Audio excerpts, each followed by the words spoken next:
Well, and that's the thing is like we spend so much time talking about this behind the scenes that it's just a travesty that we don't do it more live. So, welcome again, everybody, to another episode of Cardboard Conversations. As always, I'm Pat, tonight joined by Bob. We might or might not get a Yep. Matt, all depends on the feeling, you know.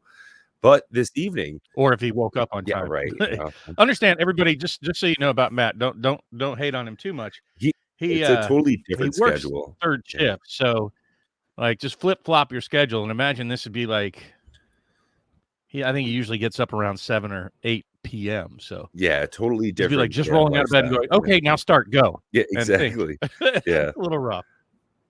And that's the funny thing is like So, a number of times for like our D&D sessions, he's woken up and then boom, he's got a pizza coming. So yeah, it's breakfast and it's, you know, a pepperoni and sausage pizza at 7 p.m. So I've lived that lifestyle. I did a 9 at night till 5 in the morning kind of a job for a while. So, you know, big shout out to him for being done that able actually to most of my keep that life. action going. But yeah, it's tough. It's really rough. yeah, for It's sure. you know, and people just don't grasp, you know, your hours. Like, Oh but yeah, yeah, it's people. definitely a different What do you mean you're lifestyle. sleeping? It's Yeah, 2 in the afternoon. yeah, Yeah, that would be like yeah. 4 o'clock in the morning for you, Yeah, bro. you're right. Yeah. Yeah, the sun might be up, but my circadian rhythms, say it's the middle of my night. Right. It's just a few hours Speaking of after middle you of the get night, out the of work. party tree behind me here, not Oh, quite like dude. the party tree Yeah. behind you. Well, I actually just talked with a friend for an hour or two. He's starting a new company. Uh he's getting AI generated images and is putting them onto shirts, hats, blankets, handkerchiefs, all sorts of different stuff. And he's doing phenomenally well right out the gate. And Nice. it's because of this type of stuff, this AI generated art. And I think we're going to start to see more and more of that as we go forward, especially in card games like Magic the Gathering. There are some AI generated art images that honestly I think look better than some of the things that professional artists are putting on cards. Richard Kane Ferguson. But besides that, we also have some we of do have a the Mac. opposite. Holy moly, look at you guys with your phenomenally short haircuts. Here I am coming in looking like a hippie. Sorry for that, fellas. Where's the haircut at? Come on. Yeah, It's so damn hot. hippies. Oh my god, the longest hair and the shortest beard. What the fuck am I doing? Just pull real hard. Don't you know the women love all the hair? Well, so that's the weirdest So, thing. The I only mean, reason I keep I a guess we beard should is just because start. people like it. We should probably just start getting into it. And, I'm sure Matt's going to have a very different take from me. My thoughts on reprint. At one point in time, I was very happy to see reprints, and I would say probably as recent as of getting into Double Masters 2022. But then I started seeing the actual impact on collections and market. And in all honesty, if it's turning me off as a Dolphin investor, I'm pretty sure it's going to be turning off most people because, people are excited. I've been hearing this week about the box toppers that are coming in for Lord of the Rings. Yeah, I've got to say, I'm definitely rather excited for that. I've seen a huge difference in that slot. Yeah. The problem is whenever you have reasonably valuable cards, you have them, you've acquired them, you've gone through the pains, you've gotten lucky and opened packs that have them in them, and then they go and reprint them over and over and over again. And it just goes to show there are going to be no sacred cards. I mean, the Henge is not that old of a card, folks. I mean, that's only from like 2020. Well, but Bob, that's 3 years ago, 2020. Jeez Louise, that's like almost 40 months. I'm just saying. I say the most sarcastic manner possible. Like, I hope that delivers, They went 30 years without reprinting some cards. And it's just the floodgates are absolutely open. And I'll say this from a player, collector, and investor perspective, that it's very unappealing to want to open anything at this point for me or buy anything, because it just I'll be honest with you, I'm now I've come to the dark side for Matt, and F it. If I want a card and it's valuable and it's needed for something I want, I don't go to tournaments, so I'm just proxying. I'm just building lists, of proxies I'm going to send to NPC, and guess what? They all cost me 30 cents. Every card is 30 cents to me. Every valuable card.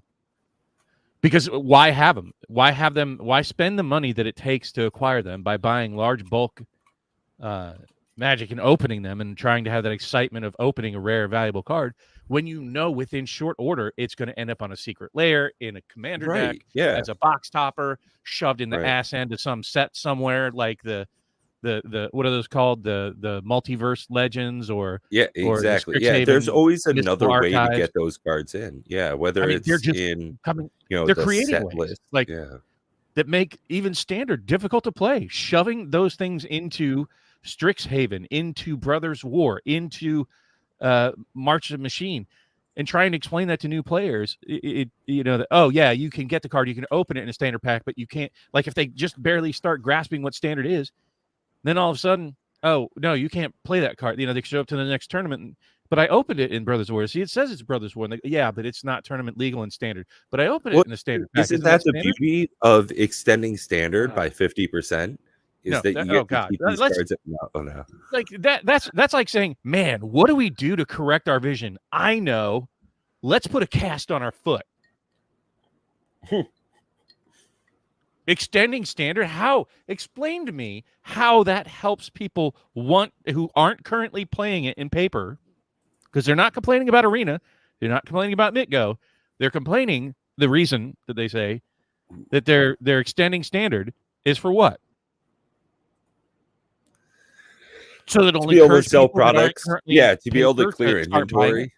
Yeah, my personal thought. Why would you want to start buying standards? Yeah.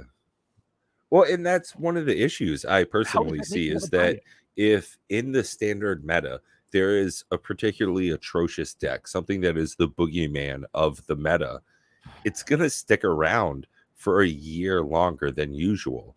And at worst, either slowly get pushed out by other things that encroach on it in power level, or it gets even more distinctly powerful by ads from different sets.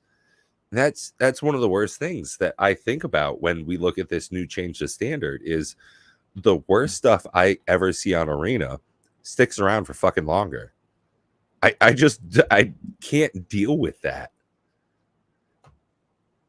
Well, and the banning rule they did is only going to make that worse. Like, how does that make it better? The banning rule, there's no change to bans. Like, that's one of the funny things about it is hey, we'll ban a card within 30 days or whenever we feel it's necessary. So there's they said once a year that it's going to have to be atrocious. Right. Yeah. Unless they feel like it's necessary. No, they said they're only going to ban it either within the first 3 weeks or it'll have to hit the annual cycle. That's it. The first 3 weeks is the atrociousness. I can't remember which card they pointed to, which I'm not even all that offended by, but at any rate, no, I think what they're doing is actually this just goes back to my point. You've heard me say it so many times that I just feel they have no grasp on a collectible of what players want. Yeah. Well, I think they listen to too many different voices on that, and they have their own ideas rather than it feels like they're not, like, hey, let's try out this idea, put it into, like most companies do. Hey, let's try a test bed, see how it goes for a while, then we'll implement it, domain wide. Instead, they're like, we know what's best for the players, and we're just going to push it out there rather than like using cases to see does it actually support their theories. Do you know what I'm saying? Like I work, I work for a company that they go out and they do samples and they test it out in the field. Right, a lot of product testing. It has to prove itself in smaller microcosms before they release it in the wild globally. And it doesn't feel like they're doing that same approach with Magic. They're like, let's come up with an idea and throw the dart at the dartboard. And yeah, that'll make people want to buy paper Magic more by making standard, which nobody plays in the first place, last longer. I don't know. It seems like an odd action to be able to continually put effort into a format that most people don't normally contribute to in paper format. As far as online, I think this definitely helps the Magic the Gathering arena format as far as them being able to keep cards in rotation for a longer time. This is definitely a helpful move in that arena of arena. As I far think as it's going to like make it more miserable. Matt, do you have anything Like to you weigh in on this? You've been a little bit quiet so far this evening. Hey, thank you again for joining. As always, Yeah, wonderful to sorry, see I'm that dealing handsome with face of yours. I'm dealing with this something unrelated. Anyways, about ban cards in standard mainly, or just and the extension of the Yeah, format, how it's going to help whether the standard. extension is standard, do you think it's, helpful, detrimental? Do you think we're going to I don't see more understand the boogeyman extension. That decks? makes zero sense to me. I don't. Did they ever give their reasoning? Yeah, they say it's going to encourage people to go play paper standard because their cards will be useful in the format longer. Yeah, that doesn't Doesn't doesn't quite make- Ever jive heard with your anybody math really either. say that? for me. So I treat standard like I would treat like Diablo Ladder Reset, or Path of Exile's New League, or Oh shit, I like Diablo that 3's take. New Season. Yeah. The whole excitement for me is to solve a new format, to come back in a fresh new thing. So for me, when they make a ban list, I want them to ban more cards. I want them to change the meta up, shake it up. Like their most recent change with Fable the Mirror Breaker, Evoke Despair, and Reckoner Bankbuster. Those 3 cards got banned on May 29th. And those cards probably will change those decks, but I don't know if it's going to make it. I don't think 3 cards is enough. I think they should ban more cards, force the shakeup of the meta, make people play cards that aren't being played. I actually agree with you, Matt. And I'm very much in that same vein. They went the exact opposite direction with extending the format as I thought would be healthy for it, forcing more players to buy it more frequently by just including maybe the last 2 sets, right? That standard rotates even faster. Or maybe it's just, exactly 1 year, that it's not this weird thing that it is currently. I don't even know how they determined that, because it got away from blocks, so they just randomly picked like time frame. But I think if they shortened it, like to match point, like if you limit the pool, right? If you limit the pool, people will have, like, to Matt's point, you have to solve the meta faster. Right, yeah. It forces people to play with a smaller set of cards, right? And they have to learn those different dynamics, because once you cut off, certain key cards, it shakes up the meta faster, right? Right. Yeah, but for me, I just can't think of an enticing method to attract me to standard play. I mean, seriously, like I've said, it has nothing to do with limited pool. Well, here's the thing: like, you have to shut off arena. If you want people to go back to the LGSs and buy it in paper, you have to shut off arena. Period. You cannot give it away for free. If you don't shut it off, then start charging like a monthly premium just to be a member, to have to pay for every pack that you get. Make the cards tradable, but now players have to buy every pack. Right, some MTGO kind of shit. Yeah. To where people actually have something. They have a collection. They have a tradable. But they got rid of on that note, though, and tradable in that. Would you can't pay trade for cards. it?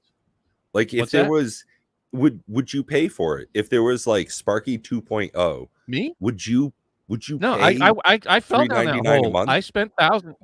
I spent thousands on Mitgo when it first came out. Like, I've already been down this route. Right, yeah. Right. And to realize that, oh shit, they could just shut off the servers whenever they want.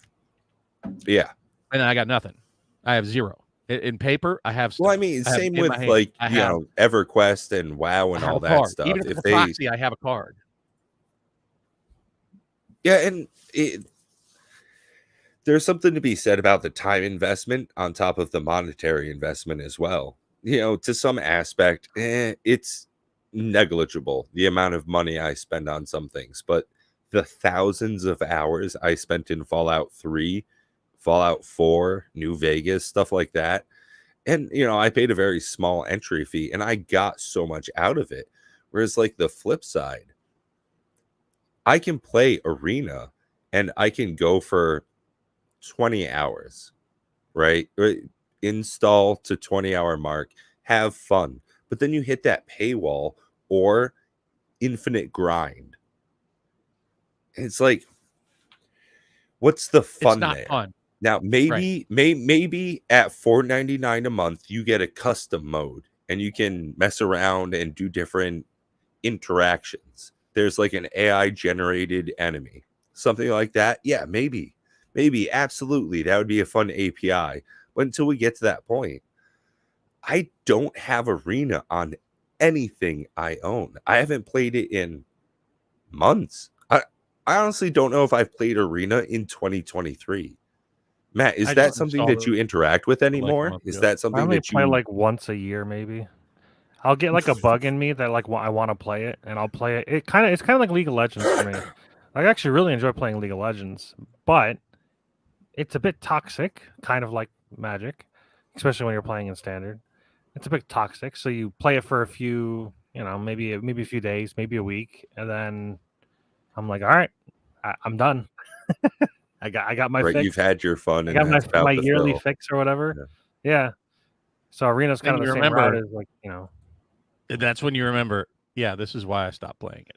Like, oh, yeah, Mm. playing the same deck over and over again. It's You get not really that. that Right. fun. Every once in a while, I'll log into Arena, every once in a great while, greater than the Great Henge as far as timestamp goes. Every once in a blue moon, I'll log in and I realize I can't interact with my opponent.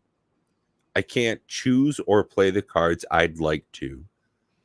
And I don't have the same passion for it because it feels so withdrawn from even playing on spell table has more life to it. It feels as though I'm actually having an interaction with enemies or comrades across the internet. When I play on Arena, it feels so sterile. It's like In a word, go ahead. Arena is soulless. Soulless. simple. I like that Yeah. yes. Yeah. It's very There's mechanical. and it's just no heart to soulless. it. No, no, I love playing on spell. If I'll be honest with you, the only way I play Magic anymore is with you guys. I only play Commander Raids Yeah. because PvE is just so much less salty. If I could, I mean, if I have to choose my words here, it's either less salty, it's less bitter. I feel like overall I get more out of my time playing cooperatively with you guys. Yeah. There's Than more I do gathering. winning There's a more single game of magic. Commander once in a Yeah. while. Like Yeah. that's just, it's for me. That's much less fun for that one time that I win. Like if you win 25% of the time, we only get to play, every 2 weeks, once every 2 months to get a win. Just is not the greatest feeling. Oh, I That's still not love that's not feel good. PvP Commander, but What's that? I said I still love PvP Commander. I still Yeah, I play mean, it every you week. play in an active league, right? And Yeah. you're a very competitive type of person, and that's wonderful. I'm far less competitive head to head. I am competitive when it gets to be team versus team. But even So it's with our that, team I versus can the definitely monster. there's an interesting spectrum of competition in games. From time to time I play with Pack Opening Addict and my pod as well. We do try to beat each other, but at the same time, we are trying to have a fun competition as well. We're all building decks with a reasonably equitable power level so we can all have an enjoyable experience when we're hanging out, ordering Domino's or whatever. We're turning some cards sideways. Oh man, I never realized you could get double strike and just go nuts. That's a fun time. And that definitely brings something that Commander Raids doesn't, is that adversarial quality.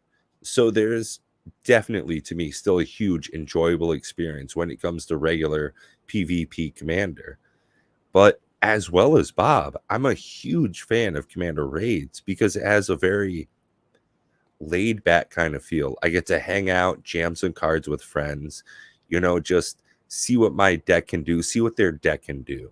It's very low bar interaction as far as like hey, is that guy gonna mess me up? Is that guy gonna mess me up? I don't know what he's doing over there. We're all in it to win it. I built I wouldn't say a hug deck. I built a support deck, I guess is the best way to describe it. So I'll have a support deck for Commander Raids if this deck is fun to play. Well, It's I need to using get the cook. the Oh, new nice. Heliod. I need to 'Cause- get that cook from Aftermath. Oh, the chef's cook The chef, whatever. or the No, street chef or something like that. Rocco, the street chef. Is that what his name is? Yeah. Something like that. Sounds Yeah, familiar. I want to build that deck. Yeah, this month we're having it's really interesting 2-headed giant. I've never played Yeah. Commander 2-headed giant before. Oh, that should be an Oh. interesting experience. Yeah, except for it's a little. That's what I'm dealing with right now. Is they listed the points and the penalties for this month. Normally they do on precon months. It's more casual, so they're like no infinite combos. You get penalties if you go infinite. And then they implemented that for this month as well, which is not a precon month, so it's a little strange. But they implemented that rule on day 2 of the league when we already have our game scheduled and decks built. So it's like now all of a sudden Nate and I are scrambling trying to figure out what the hell we're supposed to do because his deck is completely combo and mine's completely control. So it's like, does he? I don't know. Like he can't win. Like he's using the new Slimefoot and Squee, and there's tons of infinite combos with Slimefoot and Squee, and now all of a sudden we can't play that deck, and he's got to scramble and find another deck to play, or I don't know. That's what I'm dealing with. So to talk about banned cards, how about a banned rule? I guess a way to play. You can't mill anybody. I don't know. It's such a weird thing. Well, I mean, Mill's kind of, I hate that shit. Mill's better But than at the hand same time, controller. you should be able to, it's a mechanic that exists. Well, I'm saying mill is like that's like their next. They're like, oh, you can't win via combat if it kills somebody all in one turn.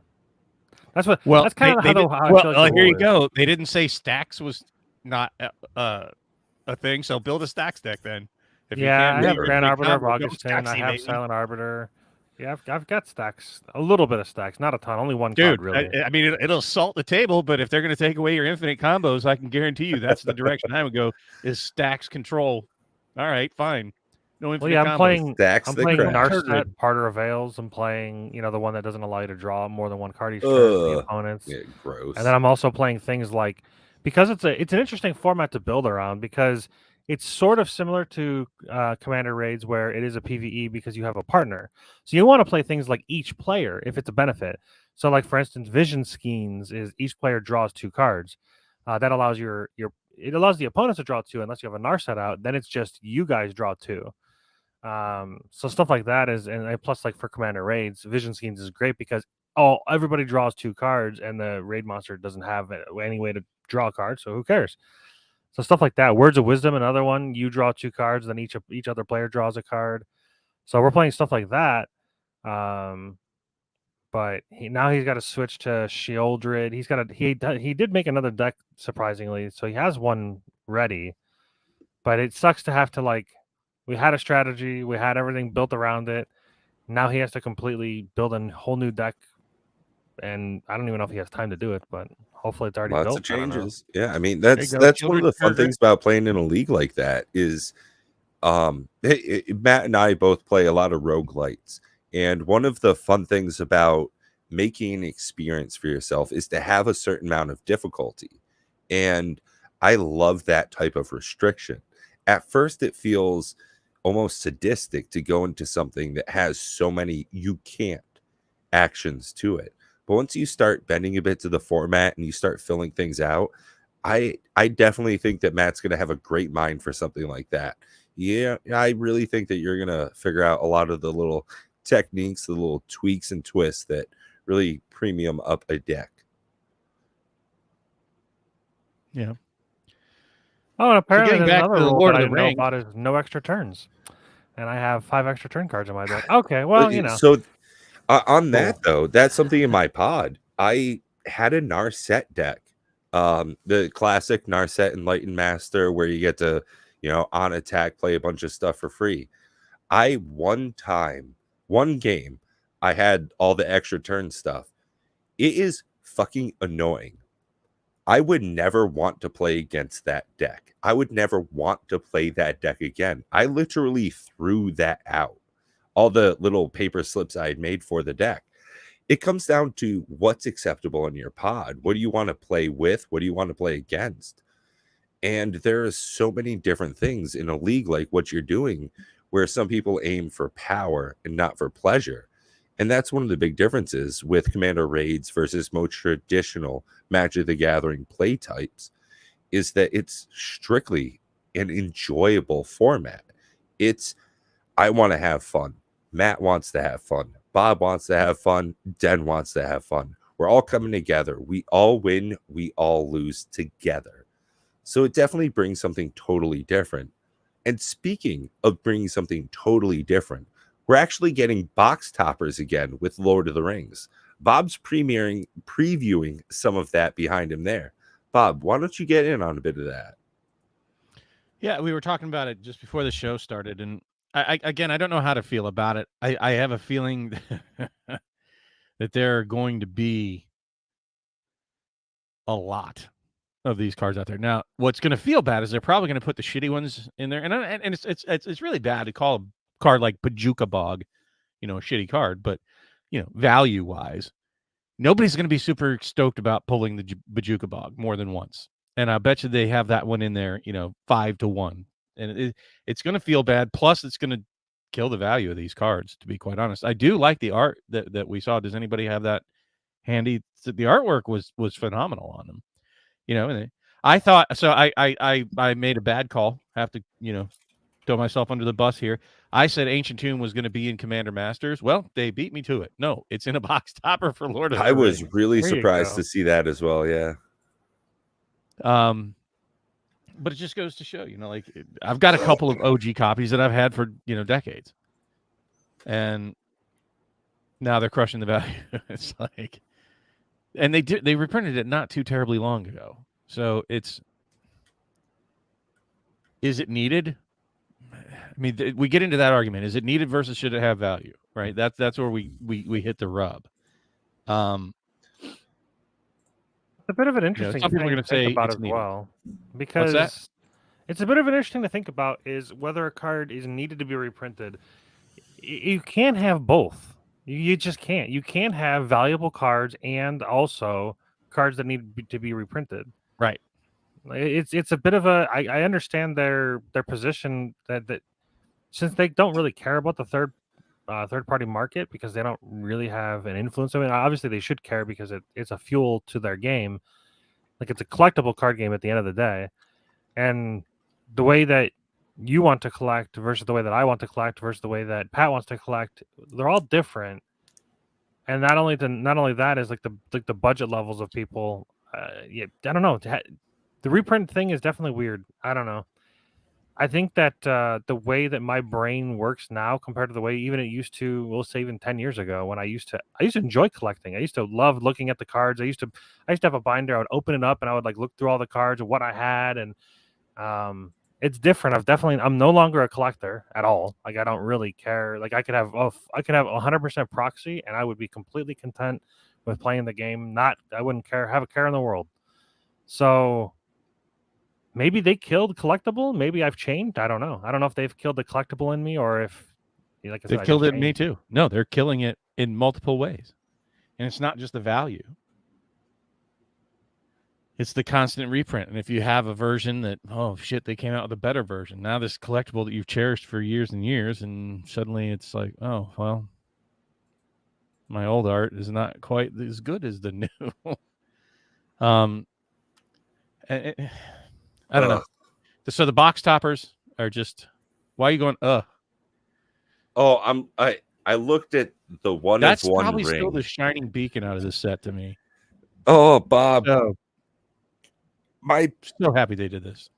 I'm gonna say card quality. Like, did you see the video where they held the one of one ring in a white glove and they showed it? Yeah, it's already pringled. At least like that's my. See if you can't find that for our viewers, for those who haven't seen it. Yeah. Yeah, collecting they killed it. They functionally killed it. They killed it in multiple ways. Too many variants, too many sets coming out too fast. The decrease in value from all the reprints, all of that leads to it no longer being a collectible game. It's just not. When people talk about collecting nowadays, they're collecting reserve lists. They're collecting old sets, right? They went back to things that are pseudo protected.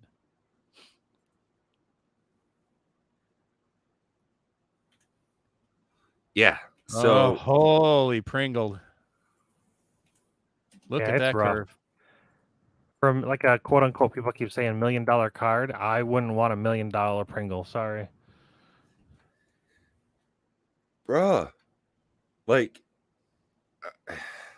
this It is isn't pretty looking acceptable. if it would have been flat. Right. Like it's really nice, It doesn't except even for look how it's foiled, fucked up. though. It doesn't Wait, look it's like got it's a foiled. gold leaf kind of thing on it. It does, but it doesn't look foiled. Does it? Go back. I don't think that's foiled. It's like a different kind of foil process. Well, right. It's like got gold foiling on it, but it doesn't Right, look it's like like a the foil, but cool it's still tarot Pringled. deck I bought when I was 19. Like this is some art noir shit. Realistically, this It's still going to be stupid expensive. Still going to be $1 million card. like I'm not knocking that by any stretch. But I'm just thinking like, damn. They fucked up the one of one ring already. I mean, I Yeah, can the one card that they needed to get right. That card should have been emblazoned in gold filigree and fucking like it should be as straight as an arrow. And should have been straight made of Honestly- fucking gold. Though. Honestly, like they even should have made even should have made it 12 an karat etched. gold. They should have Well, made it foil No, etched. if they made it with anything more heavy than a normal card, then people will start fucking weighing packs. No, I'm talking about the foil etch, Well, like their who normal gives foil a etch, like they fuck? put in tons and Like tons of let packs. them. They're buying them already. That's true. I guess. I don't know. I'm saying the foil etch seem to be the flattest cards that they make. Yeah. The foil etched, I don't think almost ever warp. I don't know that I've ever had Yeah, a foil etched. that's card that warped. surprising that they didn't make this foil etched. I love And they use foil gold. etched. I think that's that's the Like- best thing that they've done to replace foils. Oh, that's a really terrible. Oh, okay. I was gonna say the casting cost was tough to read, but whatever. Hey, what's up, Twiddler? But it's okay. I mean, whatever. That's fine. And all these people It's- saying that I I'll guess tell the you what, best I'm way to just put so it for not- me, it's I'm not. the enthused with most set. recent, most disappointing thing in Magic for me. Like that's the best way I can put it. This is the biggest thing Magic has ever done on purpose. Realistically, they have manufactured scarcity and value in a card, and it's straight. I still fucked think it's already. the right way to do it. Number one, it's the one Yeah. ring that the first time you ever see it is in this set, is the premier thing Yeah, for the set, right? So many sets they've been. What was the It's a premier set. thing? Hey, no problem. What was the premier card out of March of Machine? Like the best card for like from the set. serialized the or card Mox the most- Amber. What's the most desired card, period, out of March of the Machine?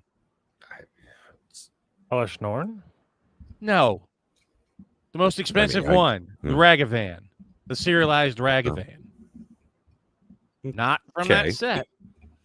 And if you go back, many of these sets you're looking at, it's not cards from that set that are the most desired. That they're Snagavan. pushing Yeah. to sell it. So I didn't even know Ragavan was serialized in that set. at any rate, they serialized all the multiverse legends. I But don't even see it even the listed. non-serialized, I'll bet you the Ragavan's still the most expensive card in that set. What I'm saying is they shove these other cards in to sell the set. So I'm super stoked that the most desirable card, and they made it the most desirable card, not necessarily the most powerful, out of Lord of the Rings. Imagine if they had made it the One Ring and then made a bunch of serialized. If they made the Soul Ring the one of one instead of the One Ring. the Elish one of Norn's one. $3,000. I don't even see Ragavan on the list. Elish Norn is $3,000. Elish Norn serialized numbered 4 listings as low as $3,000. Wow. Urabraska is 1500. Shieldred's The fuck wants an 1900. Urbrask? Vorinclex is 1500. Jin-Gitaxias is 1500. I don't even know why don't I see Ragavan? Where's Ragavan? Because the they're all second sold page. out. So few of them, maybe. It might be that sometimes it does that on TCG where it's like it doesn't have enough data to show a price, so it just doesn't. Right, yeah. I guess I'll just manually search Ragavan. See, I don't even see where's serialized. Ragavan the Nimble Pilfer. Oh, there it is. 3,300. That's a secret lair. Are you sure it's serialized? I thought it was just I'm positive it's serialized. multiverse. Yeah, Learn. for sure. That's a It's whole not even thing. coming up. Yeah. I don't even know. There's that few on the market. That's right, boys Ragavan and gals. Serialized. 1,100 on TCG. It nosedived apparently. So one of the Although it things, was only as high as 1,500. I don't know why else know, went to is- 3,000. Anyways, moving on. as Bob was hinting on earlier, the box toppers in Lord of the Rings are going to be starring lands and or enchantment / legendary cards. So there's should be some pretty cool stuff coming up in there. I mean, they're going to be exciting. And what I'd rather look at, if you want to bring up those spoilers again, I'd rather get on a more positive note. I'm glad that people are seeing some value in the set. I still canceled most everything, and I still plan to only open the 2 bundles and call it a day. Like, I have the starter decks, and maybe if it nosedives hard, I might pick it up. But it's just I'm not enthused. I'm not enthused with the set. Not enough to spend the kind of money it's going to take to really get involved with the product the way I want to in a meaningful way. My most recent box opening made me sad. Oh you God, bought those Matt, collector boxes. Or that I'm collector so box. sorry for you on that. Honestly, yeah, that I was just a got rough watch. another gift card because I got second place in the league. Oh God, And, dude, don't do this. Yeah, I got to give me a Lord of the Rings collector's box to get that ring. you don't has to. You know, I'm going to give you one of those gift bundles, right? When I see you in, It's going to have exactly 1 pack. Yeah, 1 shot. Do not miss your opportunity. 1 in 3.6 million shots. So I'm hearing a lot of people talking about Gandalf the White. I gotta say, this is pretty decent looking to me. I haven't looked at any of the cards. I kind of wanted to like wait and do a either a live or a recorded video of going over the set. But I have no idea what any of the cards are. And the one besides the ring. artifact is like the one that seems like the most busted so far. So Gandalf the White, 3 and 2 white for a 4/5 legendary creature avatar wizard with flash. You may cast legendary spells and artifact spells as though they had flash. If Oh, I a did see this legendary one. permanent or artifact entering or leaving the battlefields triggers an ability of a permanent you control to trigger, that ability triggers an additional time. So it's pretty decent. I kind of like this. That's a great card. Oh yeah, you can flash in your artifacts. I don't understand why they didn't say historic. Isn't historic legendary permanent and artifact? Yeah, historic's a little bit better.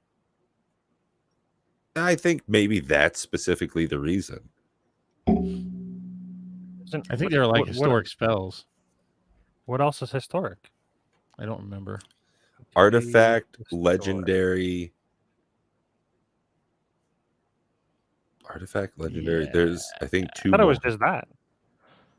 I think it's 4 things. Historic is about legendary, super type, and sagas. Oh, Yeah, sagas. Okay, there we go. Yeah. Saga. yeah, but like, what are sagas gonna? Saga. Nah, they should have just said historic. I can't think of like many things where sagas trigger enter the battlefield. Well, I don't know. I could be wrong. still pretty decent card so far. Not too bad. Yeah. I We've mean, also got I think it's Chronos fairly now. costed as well. You know, at Yeah, at 3 and 2 5 white with a yeah. 5 butt. You know that that's Yeah. a real card. I like that as flash. I like that Because as you're 2 gonna white And it pip. gives all your artifacts and legendaries flash too. So Well, Yeah. the 2 white Put pips that make Joker it in a a Tom little bit Bombadil more deck. difficult to play in multicolored decks. So you have to tune a little bit more to that specificity. So I kind of like that. Two isn't hard enough. Well, would three you like the prefer shadow the of Three and the enemy. shadow and- of the Three enemy and here? 4, yeah, exactly. 3 and 4 is where it starts getting difficult. But if you Mhm. if you're a multicolored deck that can't do 2 of one color, you're already struggling. You gotta Right. work on Yeah, your mana no, that's a base. solid point. Yeah. Especially once you're at 5. Yeah. Yeah, exactly. But I mean, I'm hearing some decent chatter about. I mean, we can just kind of scroll down quickly. We don't have to go through all of them. I actually Gotta like say, the the One Land. Ring itself seems like a pretty solid card. You know, for 4 colorless, you're getting a legendary artifact that is indestructible right out the gate. And when it ETBs, if you cast it, you gain protection from everything until your next turn. So just for that, it's a pretty solid little bit of action. Then you get your, at the beginning of your upkeep, lose a life for each burden counter on it. Tap, put a burden counter on it, draw a card for each burden counter. So as you're leveling it up, if you can even figure out an extra untap artifact stuff, which is rather easy at this point in Magic, this is a pretty decent little action here. Sure. I don't know if it's going Yeah. to see a whole lot of play, but seems like a Well, I fun mean, little it's card. what is it? Is it Mind Over Matter? Is that the one that this combo's with? How is their value listed for cards that aren't even out yet? That's an easy question to answer, Time Capsule. You can pull that question up. I can't because I'm sharing my you can screen, look. so it's going to get all sorts of weird fucking stuff if I'm do pretty that. sure these are going to be on TCG Player already. Oh, yeah, I bet. Huh? People pre-sell cards. Yeah, and as soon as there's TCG any player site that- already. Yeah. Yeah. Buy it for fucking $50 if you're a Timmy. People try to Wow. guess. Do not buy this card for $50, people. There's going to be a full art version of these cards in Oh, dude, look every at how many bundle. people bought this shit today. Near mint foil, fucking today, yesterday. This was like last night, $86. This is Dude, there's going to be one of these in every bundle, guaranteed. People are so fucking Just- dumb. I don't understand it. Like, I don't understand it. What, because they want this version that's not the full art borderless one? Oh, okay. I don't understand. But it's the multicolored cards down below. I don't really care much about the Aragorn and Arwen. I thought that's what you meant by multicolored cards. Yeah. But Sauron to me seems, I don't know, seems like a card from yesteryear. Like with that kind of cost, a 6 casting cost. Yeah, but look at that ward. Man, that's a very difficult specific ward. Yeah, so Yeah. if they don't have any, they can't target him. He's a- But- Yeah. It's just crappy hexproof, really. Yeah. No, I feel that. But Yo, Mr. Dual Brain with the difficult. new Oh babes in God. the world. Thank you for shouting that out. Again, I cannot see anything on YouTube because I have to share this full screen. Hey, no problem. But yeah, Single Mr. Dual monitor Brain, love. everybody, let's give him a round of applause for bringing a new Magic the Gathering player collector Yeah. into the world. Cheers to you, buddy. Congratulations, Mr. Dual Brain. Pie, my friend. But I'm a fan of this a mass mechanic coming back. I honestly think that stuff like that and Monarch as well do certainly help push the game forward. And I really like all of the different things that they tacked on here, especially with the ward ability on this. It seems really pushed in that way. Yeah, it's going to get you 6 to cast this thing, but when you do, you get to go for it. I mean, look at the bottom. When the ring tempts you, discard your hand if you do draw 4 cards. If you're playing blue, black, red, there are so many fucking shenanigans you can pull with this. I'm looking forward to seeing some like Commander Quarters shenanigans on this. Like within the next 7 days, calling that Gonna see some real dumb action with this. I would I think never it'd be play great. it, but It's going to be great in Commander Raids. What are you talking about? yeah. See, there you go. Dude, Fast and every order. time it rolls, you're going to amass. It can only do it on the sacrifice effects. Yeah. Can't destroy it. So, because the raid monster doesn't have a legendary artifact. And then whenever an army you control deals combat damage to a player, the ring tempts use. You're just juicing yourself. There's a lot of adds to this card. A lot of good stuff going on here. I'll probably build a Sauron deck. I'm not gonna lie for Commander Raids. Anyways, that was one of the ones. What I about saw. Sauron the Lidless Eye? Is this one that you're thinking is quite as pushed? The Dark Lord No. seems to be a whole lot better than the shenanigans you're seeing here. Well, and you see the difference in the price. Yeah, and how $6 versus $26. But actually, if you go up a bit, I don't remember seeing the Sauron card. Oh, go down. But the Aragorn one, if I remember right, was actually pretty decent as well. Sour man of many colors. Yeah, but 3's not like that many colors, right? No, that should have been like a 5 color if they're going to use that name. But it's Saruman the White. I've White, never heard blue, him referred and black. Yeah. I've never heard him referred to as. Wow, you're not Okay. joking though, Bob, with the very specific ward stuff. Ward, that was Matt. discard an enchantment, instant, or sorcery. Like that's very different. I think so far this set has had the most interesting ward mechanics. I mean, okay, cool. I agree. It's just a crappier hexproof. It is, but did you see the Aragorn? That's the one. I might build an Aragorn deck as much as it. Aragorn the saddens me. Uniter. So for red, green, white, and blue, you get a 5/5 legendary creature, human noble. Whenever you cast a white spell, create a 1/1 white human creature token. Whenever you cast a blue spell, scry 2. Whenever you cast a red spell, this card deals 3 damage to target opponent. Whenever you cast a green spell, target creature gets 4/4 until end of turn. That's this is like Jetmir kind of fun. Dude, throw that in your sliver deck with your 5 color madness. Oh man, I would just like make a whole different type of deck around. Play this. it. In Yeah, this honestly, is. I feel like Joda would be the commander, and this guy you're just trying to go get. Oh right, this is your lieutenant. Yeah, absolutely. I see that. So you throw Joda out there with this guy, and you just fill it up with like I have a lot of fun with the Joda decks. You know, just filling them up with the different multicolored legendaries. Do you guys actually like this card? I do. I think it's gonna be I think fun. I think It's none of those fun. abilities are good enough for me to ever play him. Oh, I think it would be fantastic in a Joda deck. Even if It's I gonna was be very corner playing case.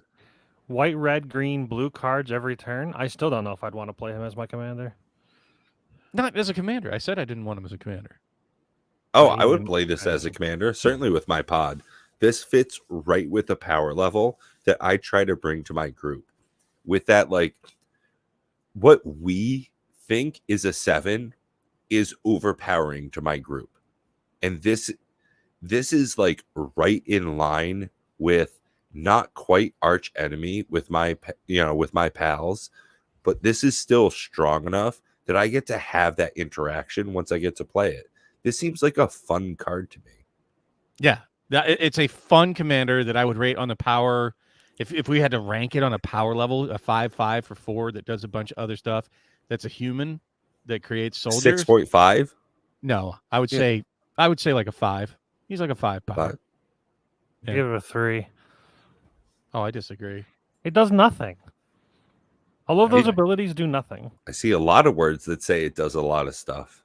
I don't know. It doesn't change the battlefield. It's not. It's a legendary creature. It's not powerful enough.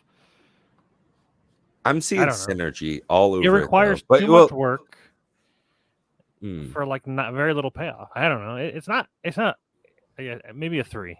I'll bump it up to a 3 out of 10. I was gonna say out of 100 to be a meme, but I don't know. I don't think that's great. I think it'll be a $3 mythic once the set comes out. I don't even think it'll be that much. $23 is absolutely insane. Yeah, that's insane. Not a chance that I would buy this card for $23. Well, you don't have to. You can get it for like 10 already. It's already going down. No, that's if you're looking. Those are the conditions. You have to look at the. How does somebody already have a broke? Oh, I guess maybe like a printer ran. No, they're just gonna. They just scale them. They just have like an algorithm that scales based on the conditions. Oh, and then we've got Bormir's Tom not bad Bombadil. Matt loves Tom Bombadil, and I'm not feeling it. I think he's going to be great. He's easily a 7 or an 8, maybe. Read him out for me. Yeah, why is this special to you? I've watched Nate play a Saga deck, and it has many different ways to go infinite. It has many different ways to take over the field. Very resilient. Sagas are strong, so the fact that this guy just like makes them even better, it's pretty good.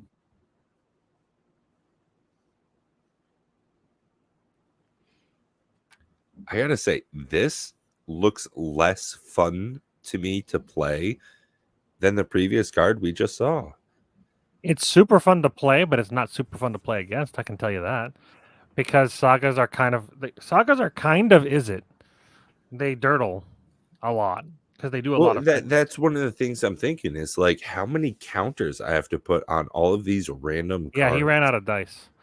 It just seems like that's in my Trelasara deck. I specifically tuned some of the cards out of it so I didn't have so many counters and stuff coming in. Like whenever you gain a life, put a 1/1 counter on this card. Only Trelasara does that. I took out all that other bullshit that does it as well.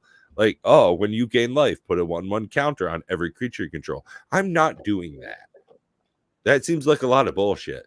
And this is like pushing that with lore counters on different sagas.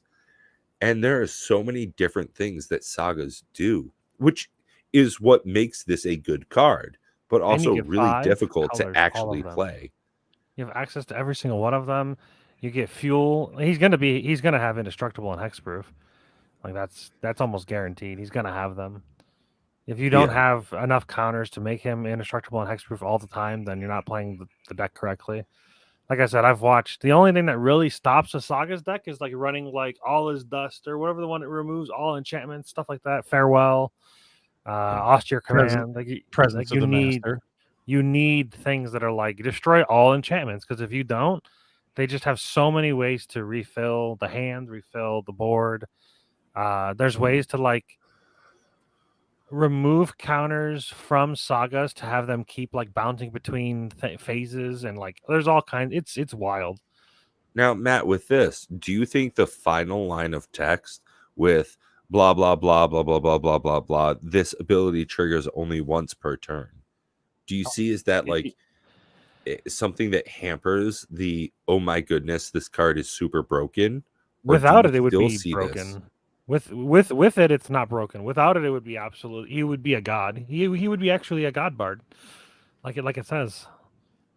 With it only triggering once a turn, the only way you can make it trigger on another person's turn is with like proliferate and stuff like that. Because you can make that you can trigger a saga can trigger. Well, I guess that's the thing. It's like I already see the ceiling on this card. Okay, cool. It's a 4/4 with hexproof and indestructible all the time. Let's just assume that's static. Take off the top 3 lines of text. Hexproof, indestructible. Cool. Not that strong. Nope. Whenever you finish a saga, put a saga on the battlefield for free. Once per turn. That's don't see this being that great. And to be specific, that's once you get it out, which is like at best turn 4. Turn 3 if you're really fucking pushing it. Like God Hand, because it's the God Bard. I'm not seeing the juice for the squeeze on this guy. And I would love to play my shit card against your preferred card. I will say Goshintai, which is like the go-to Saga commander that I know of at least. Ooh. Which is actually interesting. I think it's Goshintai's been better out than for Tom Bombadil. Goshintai's been out for many, many months. Oh, yeah, Tom for Bombadil sure. has 4 times the number of decks already created before it's even out. That'll tell you something. Goshintai has Cool. 248 decks on EDH Rec. And Tom Bombadil already has 926. But there's a period of hype, right? Where's the hype for Goshintai? No, I'm saying that it was. I mean, Right. That probably had to this look at isn't the hype. Goshintai long ago, Yeah. right? Looking at it now is not a fair comparison. Thank you. What I'm saying is that At any rate, the card I'm already not has liking more it, and decks it was made in our than it's pod.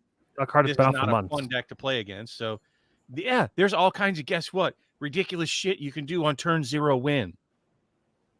It just doesn't seem like a fun card. Whereas I think at least Aragorn looks like it's fun. No one would go, oh, that's oppressive and garbage. Yeah, there are lots of Golos, garbage. I'm gonna win, crush face, Turgid bullshit decks out there. See, I like the sagas because it's unique. I don't know. I don't really play with that many sagas. I play with Urza Saga. The only way to That's play it that it'll be powerful at all. It's not. There's no range for him, is what I'm saying.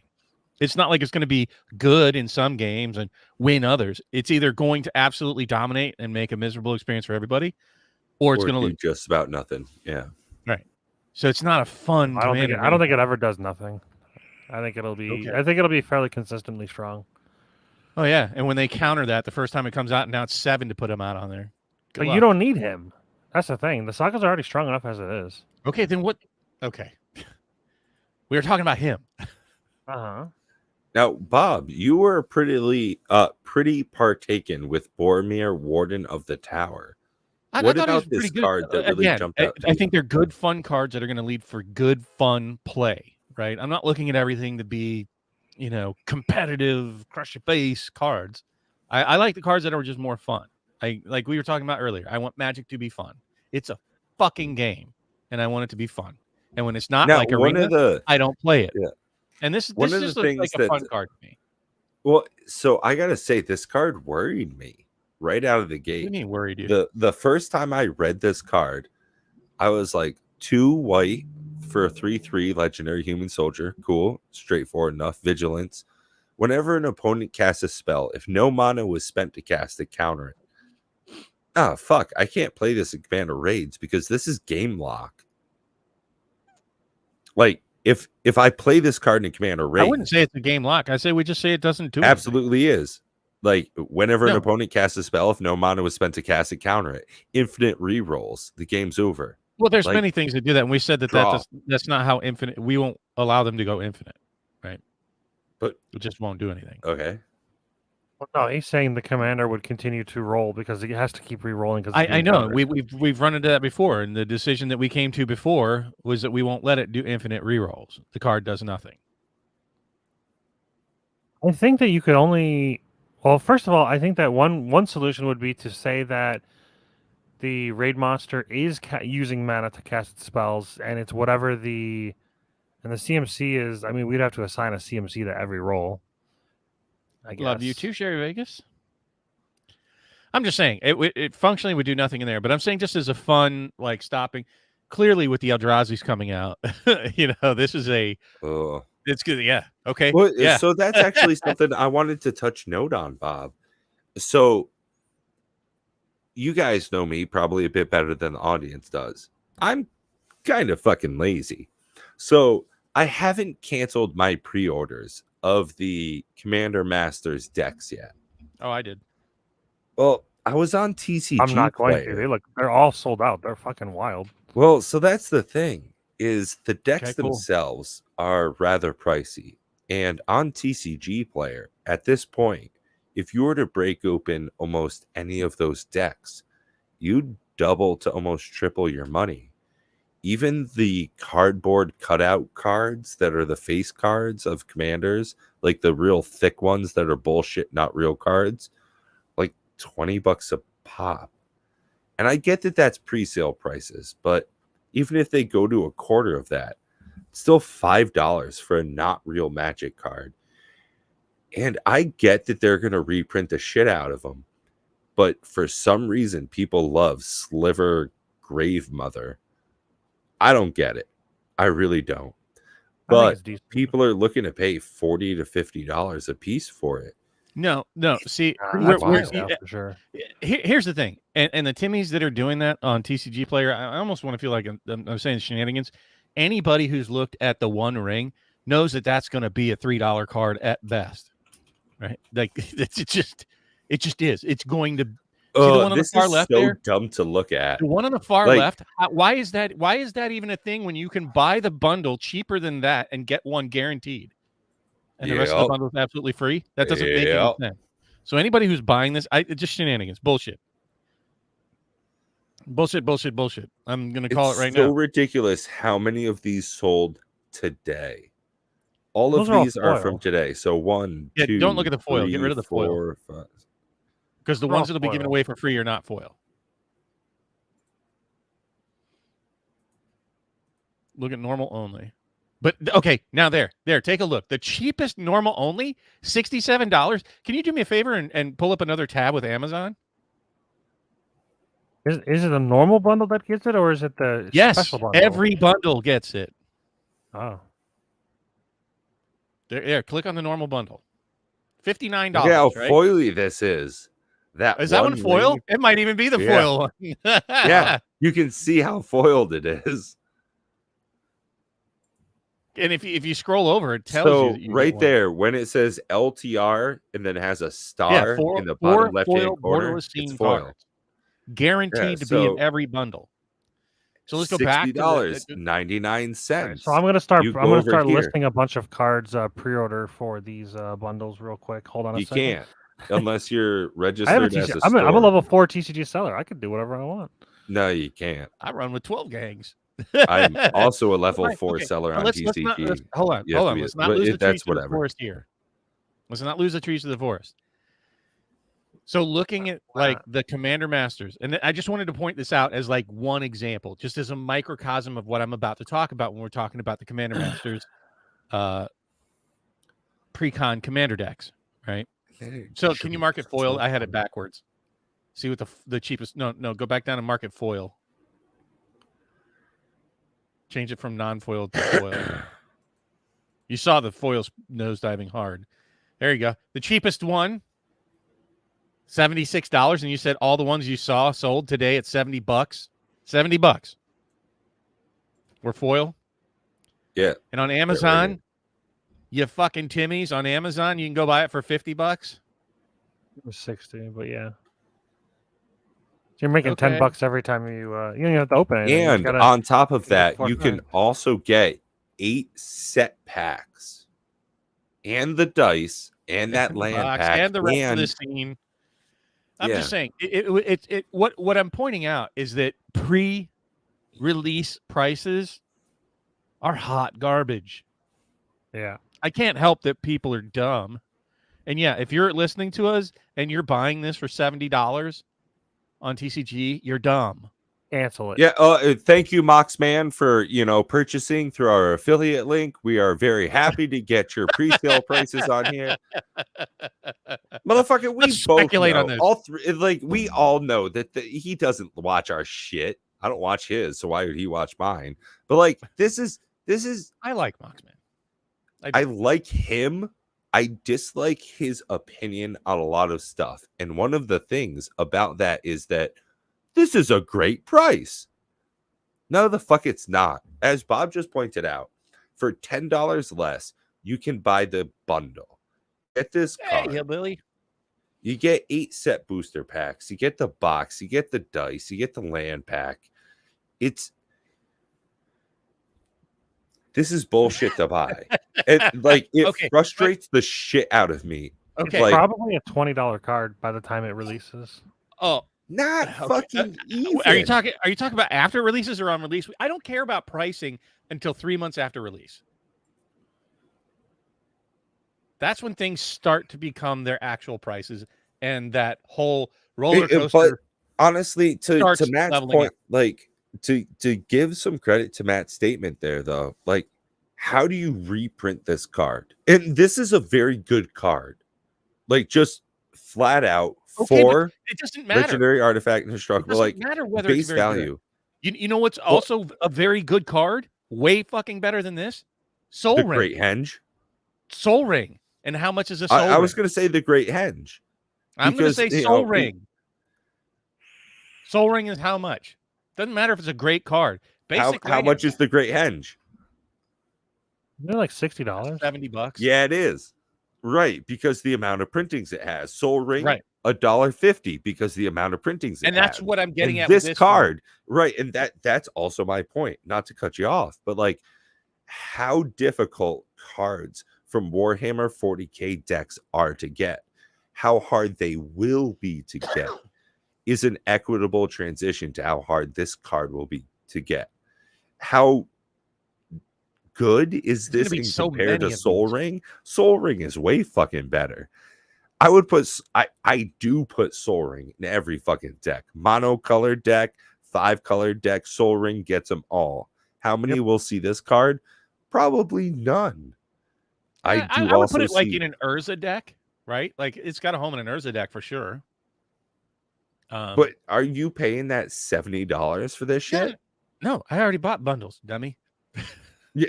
It's a free card to me. It's a $0 card. Well, And I told you also, before, Matt, on that note, since I'm giving you that gift bundle, you are also getting one of these for free. So Happy days. Jesus, like that's so fucking ridiculous. Okay, I'm gonna pull up the Lord of the Rings gift bundles right now, right? It's so fucking ridiculous. But here, before we get off topic, Pat, the whole purpose that I brought this example up is you're talking about the Commander Masters Commander decks, right? And you're looking and salivating at the prices long before release. So unless you intend to buy it now, crack them, sell them right at release when they first get into your hands, which you're probably going to be a week behind, right? Or at least 3 days. Yeah, best. And then you're going to try to fight with the rest of the market to race to the bottom on them, and you're not going to get they anywhere didn't near even the show prices them anymore. You're not going to see them anywhere near the prices you got them. Look at your order history.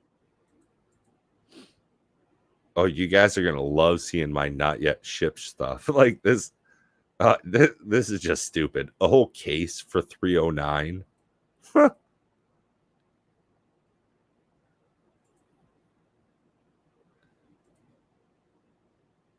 There we go. So 2 of these guys for what, 1 in 45.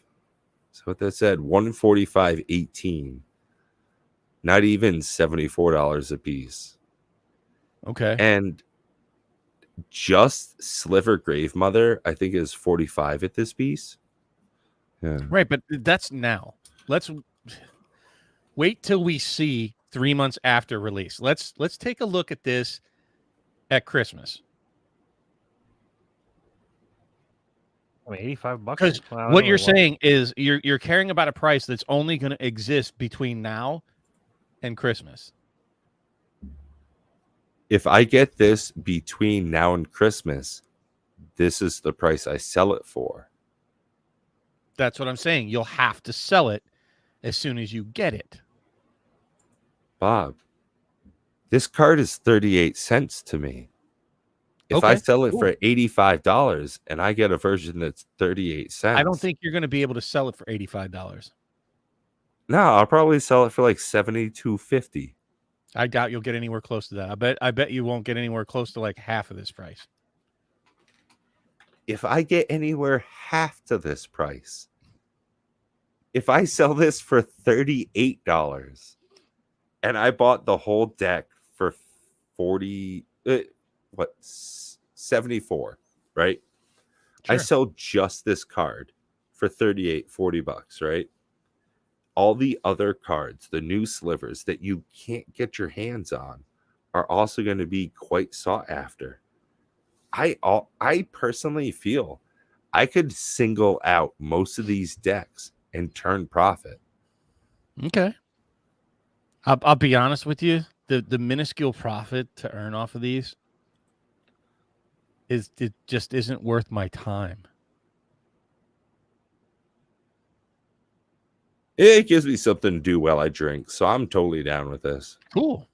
And to each his own, and that's wonderful. But I don't know. I'm not as sold that the prices that you're seeing here are going to maintain, especially on a card that I don't think is that great to begin with. This is what I'm saying is this is a Fugazi point in time for, and I was really disappointed with this one. What? This guy is insane. Okay, number one, I knew Matt was going to say that. Number two, I'm right in the middle. I'm definitely building this deck. Okay. Called it. Yeah. I mean, I'm a bit biased because I like Cascade. I mean, Animar Cascade is probably one of my funnest decks that I like playing, at least. Oh, for sure. I did Sliver Cascade for ages. Like, this card is very good. This is basically going to be Eldrazi Cascade. That's pretty Yeah, good. like this is very good. Now, granted, I don't know. I know that colorless decks are very limited on what they can play because obviously you can only play colorless cards. But I still think it's going to be pretty strong. Also, it allows me to finally play. And you know what? You know what? You know I play against this Boromir. Oh, he's the one that stops Cascade. No, he doesn't stop Cascade. Yes, he does. No, he doesn't. Yes, he does. He No, he does doesn't. not allow you to Cascade. No, he doesn't. He functionally won't in this one, but he stops this from being played. What? Boromir says that you can't play spells if no mana was spent to cast. Mana was spent to cast it, counter it. So you could play this. You just don't get Cascade. I thought it was colorless. No. No, it It's you don't have whenever any you- mana. That's what I'm saying. It stops Cascade. Sure. Either way, I'm Which playing is Boromir against annoying. this. And I'll bet you Boromir ends up being like $1 card. Sure. I mean, Boromir's it's a good $7.57 card. on pre-release. It's not like you yeah. put him in with No. Thalia. So you're going to play him with Thalia. You play him with, you know what deck you put him in? You don't even make him your commander. You make him, you still play with Definitely don't make him a Aragorn. commander. Playing with Aragorn. No, the Unifier or Uniter. huh. Okay, we're over an hour in. It's weird. Neither of these cards have black in them. Well, it makes sense really? that they don't have black. Because Oh Did- shit! did- Why is that, Matt? Tell me. Because black No. is the Tell evil me. color. Why is Hold on, that, because- Matt? Because black is the pip of the evil color, and you're uniting against Oh. evil. Okay. I get that. So do Yeah. me a favor. Did they show the Aomer card? So my Or assumption did they is show a that depiction of Aomer? Sorry, I gotta click a couple of more buttons just because I really wanted to be a prick there for a second. Aeromir. God, there are so many fucking vowels in that name. Yeah, there Yeah, he is. there Can you you go. click on that? Yeah. Why Can you is that zoom in on mostly him? vowels? Like, this is Hold on fucking though. Can you 60% zoom in on the picture? I can't really see it. No. Okay. Jesus. Do you know who You his did it. sister is? oh, never mind. No. Do right click, open image in new tab. Oh shit! Yeah, Bob showed me this. Open image, a new tab. And really zoom in on the picture. You can really scroll. get in on there. You can control scroll. He kind of Okay, looks like now- Lubu. Well, Now, kinda, hold not on. really. Now I want you to go open up a picture of Eowyn. Can you do that too? I mean, E No, O no, no, no, W I N. no. The card. No, it's Oh, a thank card. God! I was like, if you think I'm gonna fucking spell that, Bob, like, No. I think you did it. No, Aowen is a Y. all Scroll that up, scroll shit's up. made up to me. None of the like it. Why the fuck does Lord I know of the they Rings have showed. to do Oh, that scroll shit? down. It'll be down. I'll know her when I see her. Just Why can't you Control call F it for like Eowyn. like Theo? Can you search on this page? Because yeah, I like Bill the Pony. This one, Eowyn, Fearless Okay, Knight. yeah. Please go ahead and now right click and open her up into her own tab. Really zoom in on both of these, right to their faces, because we have to see a familial resemblance. Scroll more. Really zoom that in. Okay. Now, Okay. do me a favor and click on the Aomer. Really, no, the one you have open. Really zoom in on his face. Explain That's this all to you me. get. They're brother and sister. Yeah. You don't see a problem with them being brother and sister. I mean, They're not stepbrother and sister. Same mother, same father. They have the same mother and father. Well, listen, Aramir has a disease. He lost all of his pigment in his skin. His facial structure's changed. His color. He's got that Emboligo shit. You know, Bob, I don't know why you kind of got look Italian. or look at her. Why she got white hair? Maybe Because she's very just fair. tan as shit. Because in canon, she's described as being very fair. Yeah, look at how fair her hair is. I'm just saying. Okay, come on. If you're gonna do this, if you're gonna race swap her, you gotta race swap Aomer, you dumbasses. Like that's just. I mean, it's one thing to reinterpret it, but who the fuck let that pass QA? Did nobody read the books? I'll be honest. Probably not. I'll be honest. I'm Bob. talking over Watsy. It's just a different type of racism. That's all this is to me. I'm just saying, like, to me, that's another point to their lack of understanding of just pushing bullshit.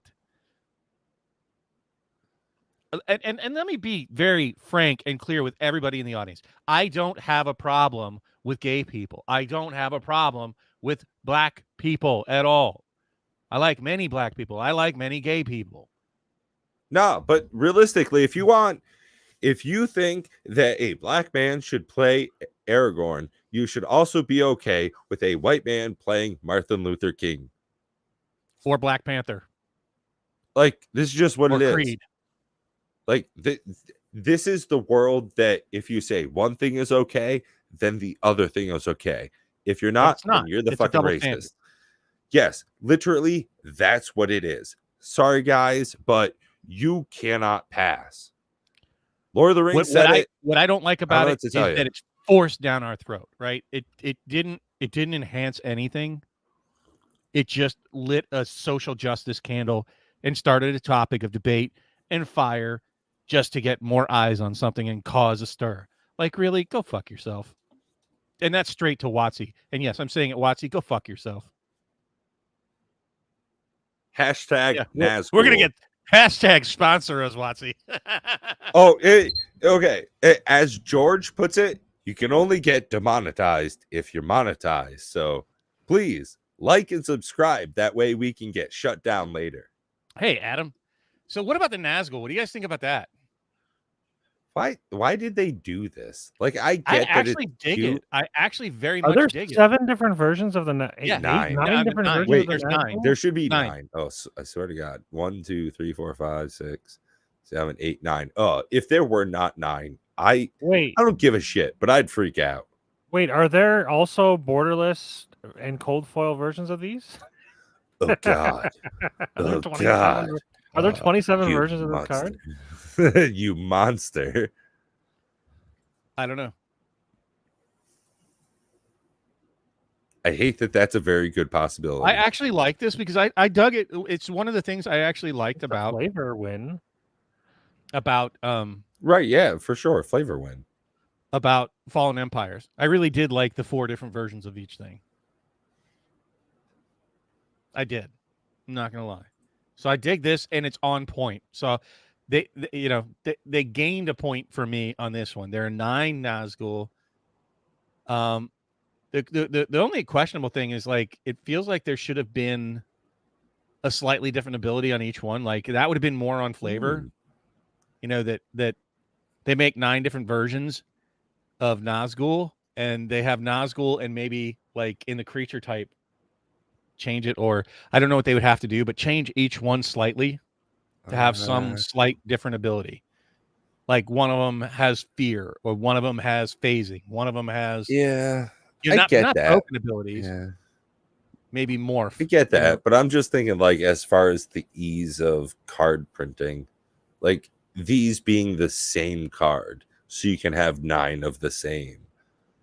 Like there's a uniformity that makes them scary.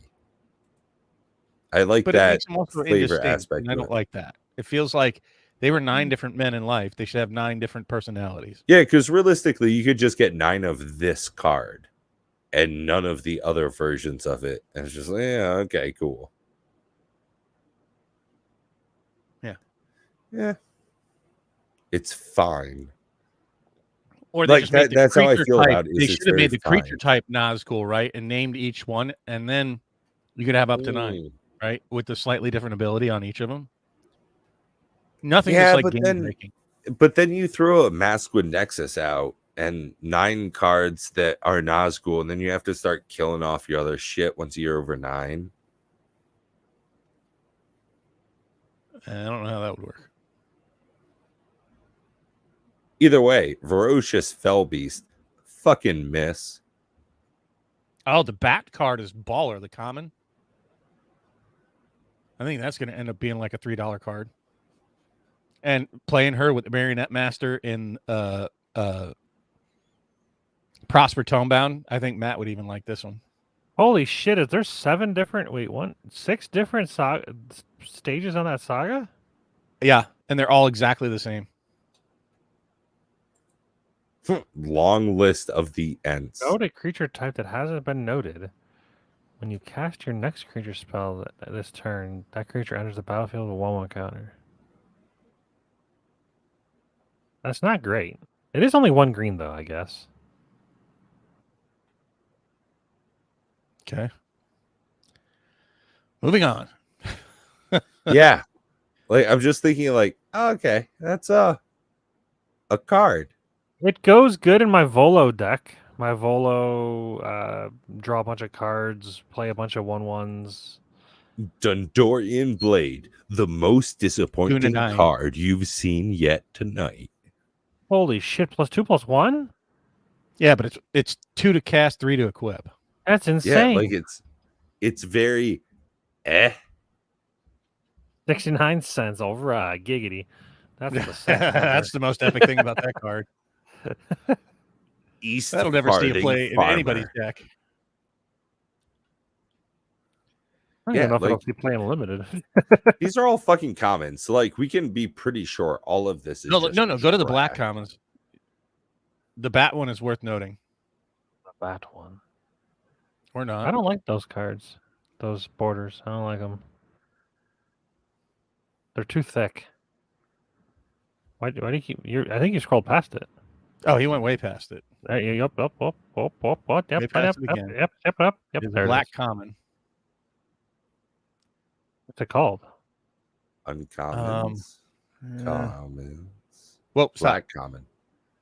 Mirkwood bats, I think it is. No, is that what it is? I think. Whenever Yeah. you create or sacrifice a token, each opponent loses 1 life. Wow, for a common 275 out the gate. Interesting. Now think about that. And yet, Card Kingdom is the cheapest somehow at 50 cents when they're normally like double the price of any other place. But all right, so just start thinking of like playing that in a Gruul. The first card that came to my mind was actually Skewed Swarm. But if you put it in a Prosper Tomebound deck with the Marionette Master, oof, brutal. I'll say the Marionette Master is really good with this. I actually bought. I speculated on Marionette Master. I bought like 4 or 5 of them. I mean, I mean, you could already start thinking it. You And throw working on in an Academy Manufactor. Yeah, that's what I was thinking right there. You're throwing in Goldspan Dragon. Your Prosper Tomebound, just creating treasures. Or you can go the other direction with Smothering Tithe. Smothering Tithe and Anointed Procession, and was it more? What's the one from from Plabo, Mondrak? Oh yeah, the white one, Anointed Procession, like Yeah, on a stick. Yeah. Yeah. I'm just saying, this for a common, right? Yeah. I think it's Yeah. better than a lot of the rares. It's like, wow. Yeah, and how? Yeah, for sure. So like I said, I thought that was noteworthy for a common. I was like, oof. Saw that on Jake and Yeah, Joel. and Give it'll them a shout out. I was probably like, be woo. harder to get than the One Ring.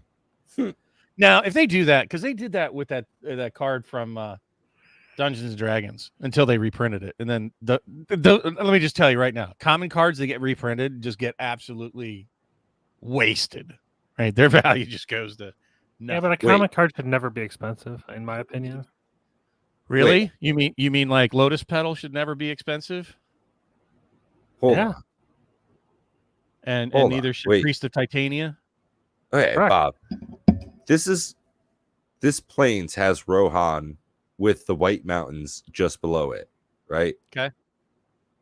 This Mountains has Rohan and the White Mountains just below it.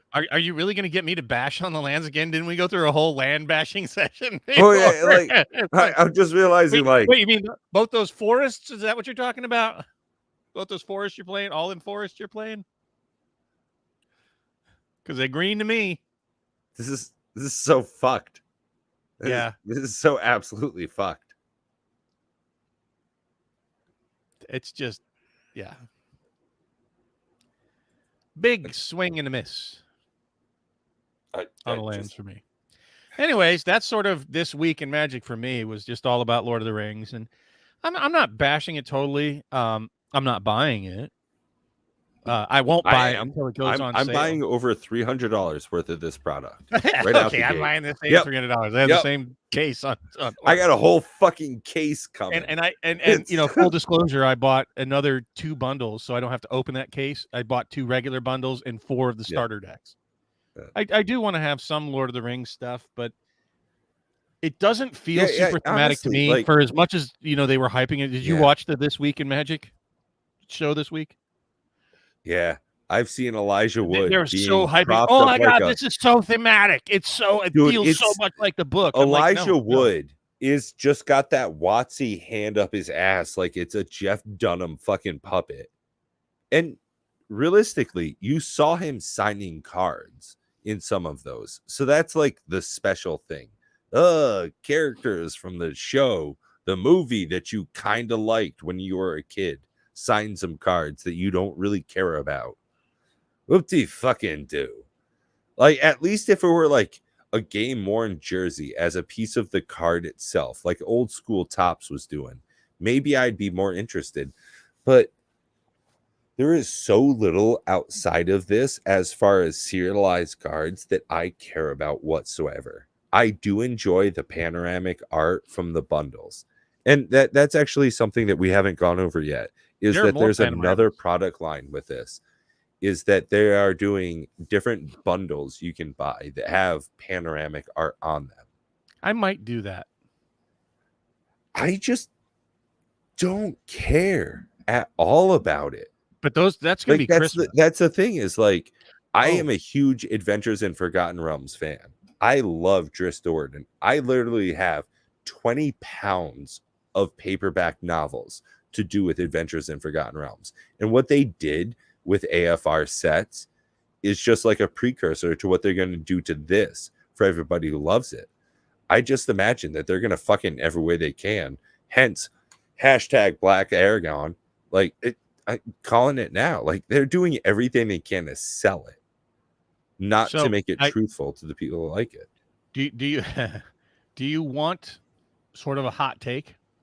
No, put it on, man. Well, I don't have it with me. You're much handier with that. If you want to bring up the Amazon again, or not Amazon, let's look for where you can get the serialized 1 of 1 ring.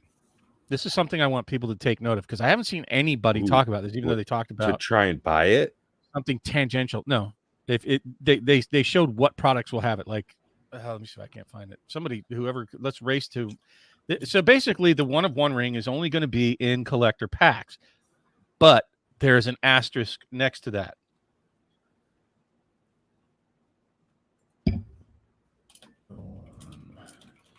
Oh, okay. I see what you mean. Yeah. But do you have it? Do you have the I will in a moment. like there's a chart that shows all the products that you could possibly open it in. I think I found it. Here we go on Twitter. Open a new tab. Oh boy. Let's downsize that. So,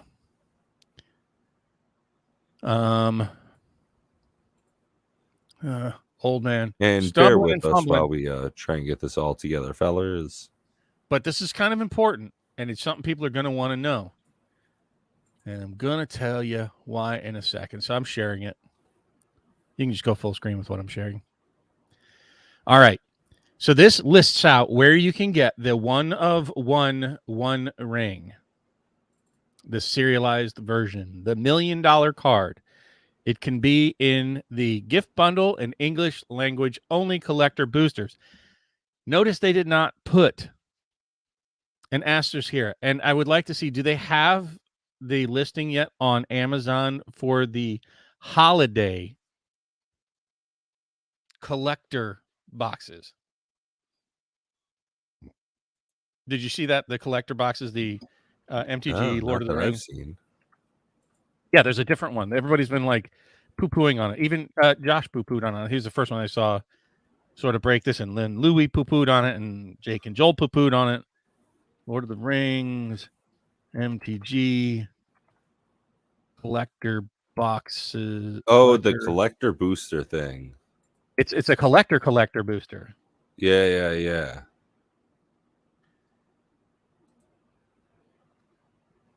So, do you want just the money shot for it? Because I'm struggling with trying to come up with it. It's on Magic Spoiler, the holiday release. I'd like to know if they put on there anywhere, because it's what you were talking about with the thematic stuff, with the scenes. So the special edition collector booster. Yes. It's so special, and it's going to be, if you can go to the box, it's going to be the same price as the regular collector booster. I can't seem to find the box for them. Okay. Well, it says coming November 2023. They only have the packs. Fine, whatever. Yeah. But it's basically a collector box of that, right? Does it say right there that it does not contain, you cannot get the one of one ring in that collector box? Because I know for a fact Blake, when he talked about the one of one ring, said it will not be in the holiday. No, it does not cover that in this. Right, and nobody else did either. So you're hearing it here first, folks. Do not buy the special, at least not at that price, because I think it'll come out. It'll be like obvious, but nobody's talked about that yet. Here we go. Boosters do not contain serialized cards, including serialized elven, dwarven, human, or soul ring. Dude, that so needs to be a short. If you want to make a short this week, that'll probably get so many fucking hits, because it's like the secret. Whoops. I haven't heard anybody talk about it. The biggest mistake you're making with Lord of the Rings in Magic the Gathering. Do not buy this product. Not at this price. Who actually buys this product anyways? Is it a good deal? What? $33. I mean, for a lot. you know. Yeah. What are you talking about? The collector boxes for Lord of the $40. Rings are more are that price. Yeah, but you can't get a serialized card, so that's bad. That's what I'm saying. That's why I'm pointing this out. Right, but not people trying that to are hide looking it. at this product What's that? for $3 more. It sounds think, like you're like, oh saying wait, they're trying to hide it, I'm it getting seems it. Me? I'm not trying to hide it. And it does feel. Sounds like you're saying that they're trying to hide it. Why would you pay as much for the box that has no shot at the real money cards as you do for the one that does? No, I understand. And they're on sale at the same time. Yes, I get it. And nobody else is talking. That should be the big story. Everybody's like, why do we need a special version? And nobody's saying, oh, shit, the really big story here is that this doesn't contain the most hyped cards in Magic's history. And we're going to charge you the exact I'll same be price. honest, though, Matt. It doesn't feel as though they are being very forward with letting you know in the purchase of this product that you are not getting an ability to get the 1-of-1 ring. Going over And this here. by charging the same price, it feels like they are trying to hide it. Well, $3 less per pack. Let's be, come on now. Right. And that's the whatever. thing, is it's almost equitable. What's the difference? That's 10% less. Yeah. It makes you feel as though you're getting something on a savings by getting this special edition. What's the new type of foil? They have a new type of foiling again? There's always It says each of these special edition boosters contain 5 to 6 cards of an all new foil treatment. How many fucking new foil treatments are they gonna have? Every set, dude. Holy Apparently shit. twice in the same set. Rainbow foil, a halo foil, starry foil, Oil slick. Oil slick. I like the oil slick. I won't lie on that. Foil I like the etched. foiling, but how many times? I mean, I guess they're maybe experimenting. this Foil whole etched. thing. What are the gold foils? Gold foil etching from Streets of New Capenna? Oh, the gilded foil. Gilded foil. foils. Those are also good. You have Those are very pretty, but that's one of the issues. Is like, well, I can't get the first sliver in gilded foil. That would be really fucking cool. Well, I got to shop around, get just the card I want, and just the foiling that they let it out in. It's so at any this rate, I whole thought that thing was to a me, very it feels like a important note. scheme, yeah. You guys don't think that's an important note to notice that, hey, 100%. the special collectors that Absolutely. are coming out are Yeah. special in a way that you can't get the one And ring I mean, or looking at the realize- chart that you put up here, you don't even see the special edition collector boosters on this. I didn't even know they existed. I'll be honest. I mean, Right. A lot of people didn't. I didn't really until fucking Thursday. The whole thing's like a again, I think that would make a great either short Feels or like like a a racket. 5-minute video Yeah. explaining, hey guys, be very aware if you're buying the special edition, you cannot get the serialized soul rings or the 1-of-1 ring. right. The things that you are chasing after, there is no chance It would to be get like them you, here. man, when you were chasing. What was it? You were cracking. Was it Commander Legends 4? And you're like, they're not in here. yeah, I opened a box of Commander Legends trying to get cards that were An in the set, uncommon. but they were only in The collector the and pre- the Commander precon. Precon. They're also was in the cool. collector boxes. All the cards that were in the well, Yeah, they have the all the special. ones that were not in the Commander normal squad. set that were in all the Precon exclusive ones were also in the collector boxes. Yeah. So that was a bit unfortunate, but I mean the box was still good. I think in that box I might have pulled a Jeweled Lotus that I sold, so I can't complain. I'm Pays just the whole saying though, box. but the disappointment was real, and then you realize, oh shit, it's not even in this product. I think I'm the one that told you Yeah. that.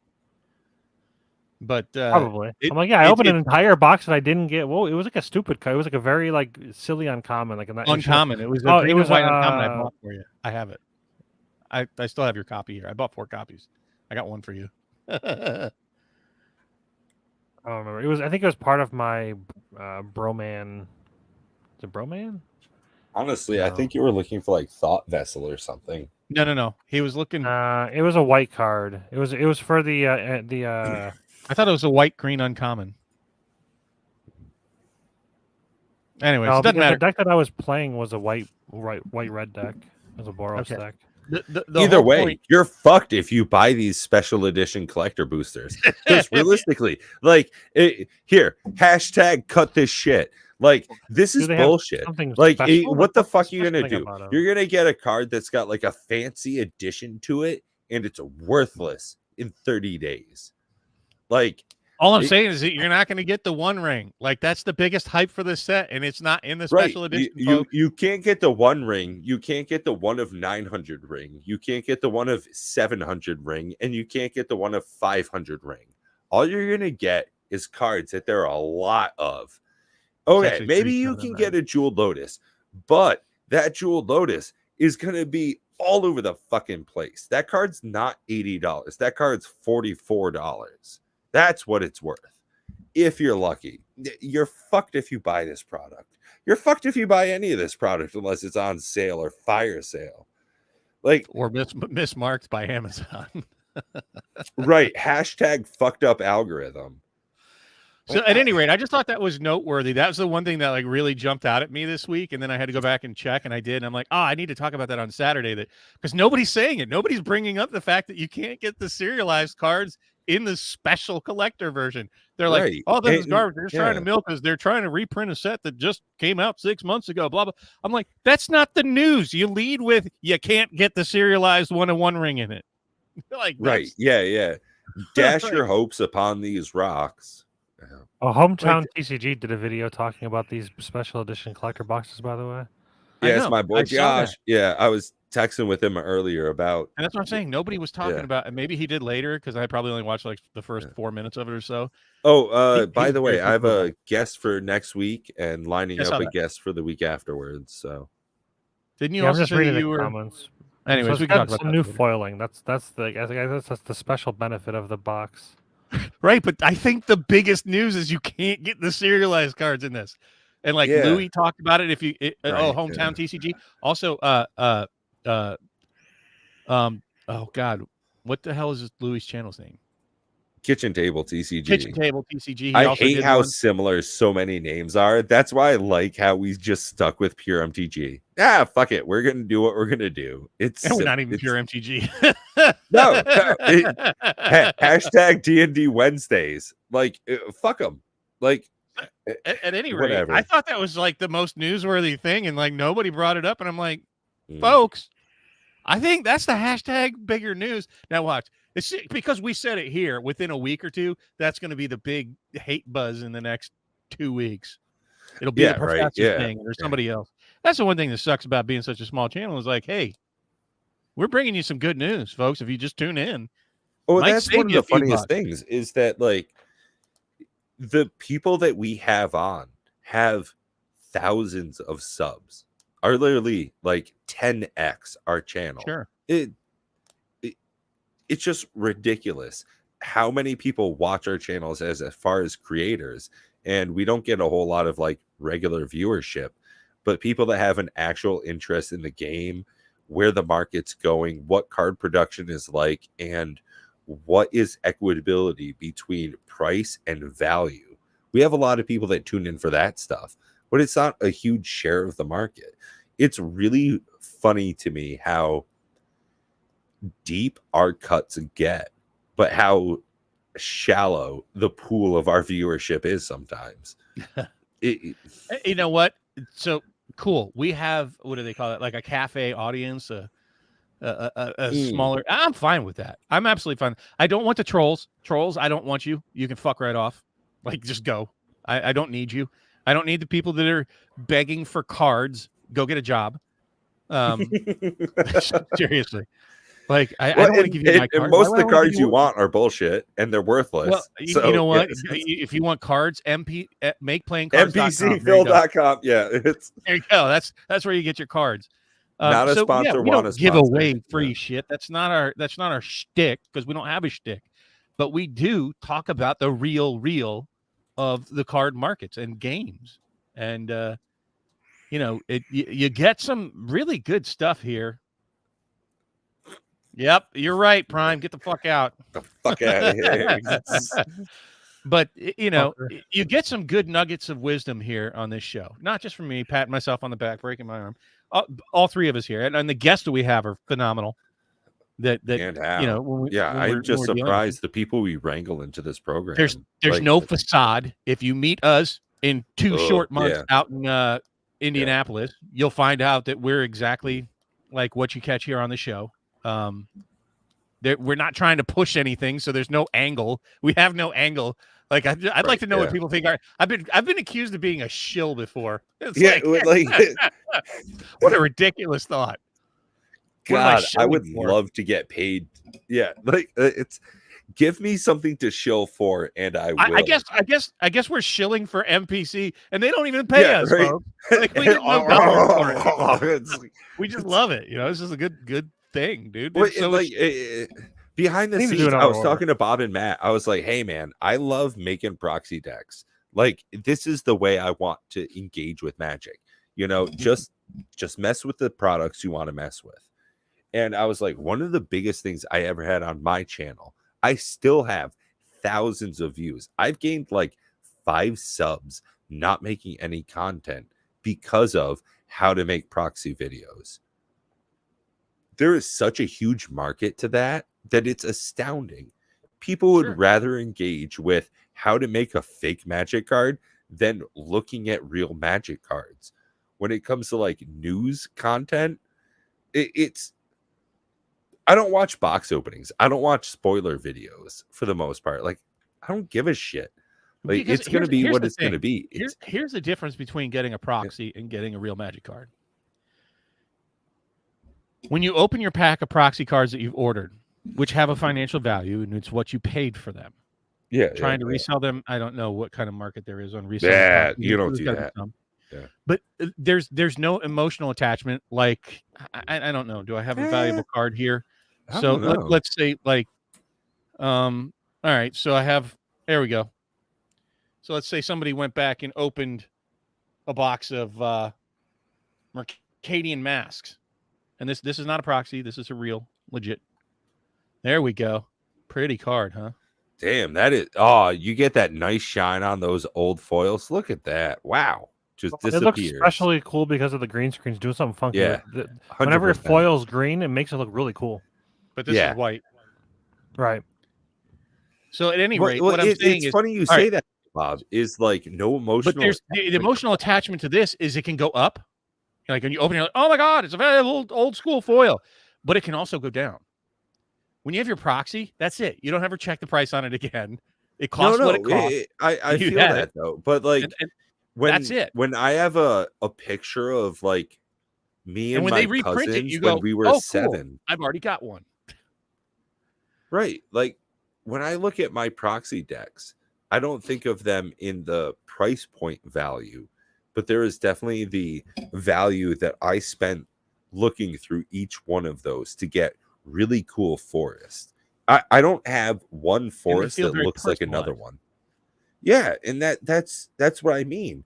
When I go through my Kaikar deck, 100% real cards. I don't give a shit about any of them. Literally, none of them. I don't give a fuck about any of them. Whether I pulled them, bought them down at the LGS, I don't care about them. I have a more distinct interaction making proxies. I choose the front. I choose the back. I have someone in another country print them, send them to me across the world. I have a better connection with those cards than I do with most of the real cards I actually own. And to add to that, the cards that I do own that I have connection to, I am bitter as shit about. Hashtag textured Kozilek. Like most of the Magic cards. That was exactly my point, right? Is Yeah. that once you get your proxies, you don't ever have that worry. You don't even go check. You have a proxy and you tear the fucker up. It doesn't matter, right? There's no Right, the no negative emotional value is to it, right? concrete, whereas the price is what fluctuates so much. Which is what drives your attachment to regular Magic cards. Yeah, absolutely. And I think the card you have behind you is a great representation of that. The value of the Great Henge has never changed. The price constantly is what is the debate point about it. Hashtag reprint policy. And they've clearly shown us that they're just on a warpath to reprint everything so that there's no real secondary market. So that gets rid of TCG players, so it Absolutely. gets rid of- And I think the extension of standard is a false pretense of non-reprint policy and that they will not stand by in any stretch. Realistically, I think it's a way for them to reprint cards that do have a false value to them. Hey, we're not going to print a lot of Mondrax, but we're going to reprint them again in 6 months because we knew they were a good card and we didn't print a lot of them. I think that's something that we'll see a lot of in the next 6 to sell the 12 next set. months. Yeah, and it just comes down to like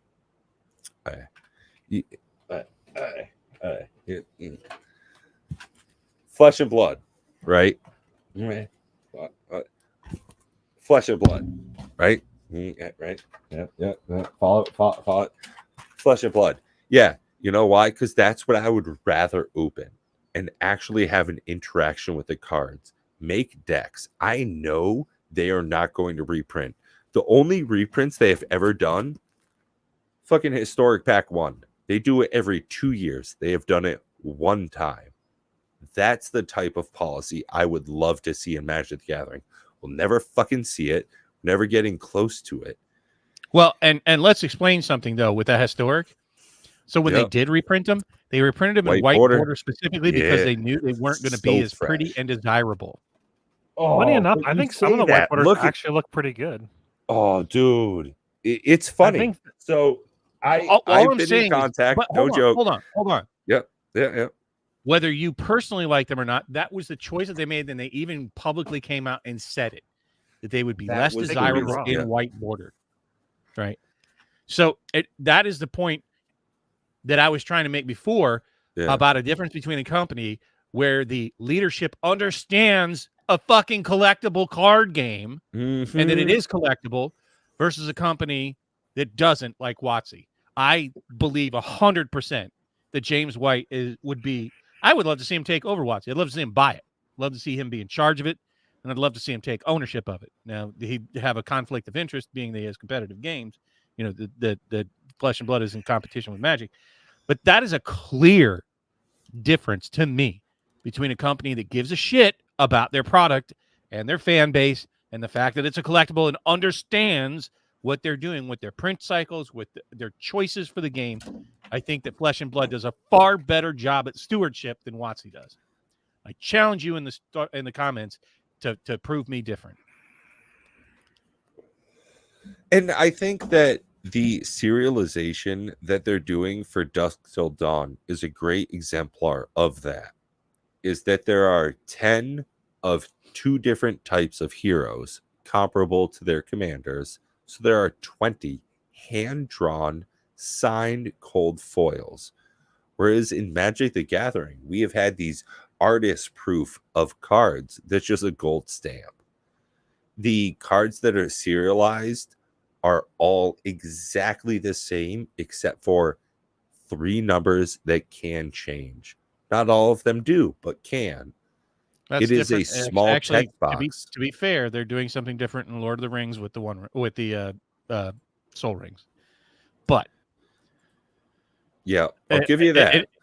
I'll say this. So on that note, though, it is the same exact card. Functionality-wise, it's the same card in thousands of a serialized version. And it's Richie Dubs. Hey, Richie. So here's another thing that's that a tough pill to swallow for me. Is that it's Soul Ring and it's serialized human, dwarf, elf. I think there's a fourth human, one. Dwarf, and elf. No, human, dwarf, elf. And there are 300 elf, 700 dwarf, and 900 human.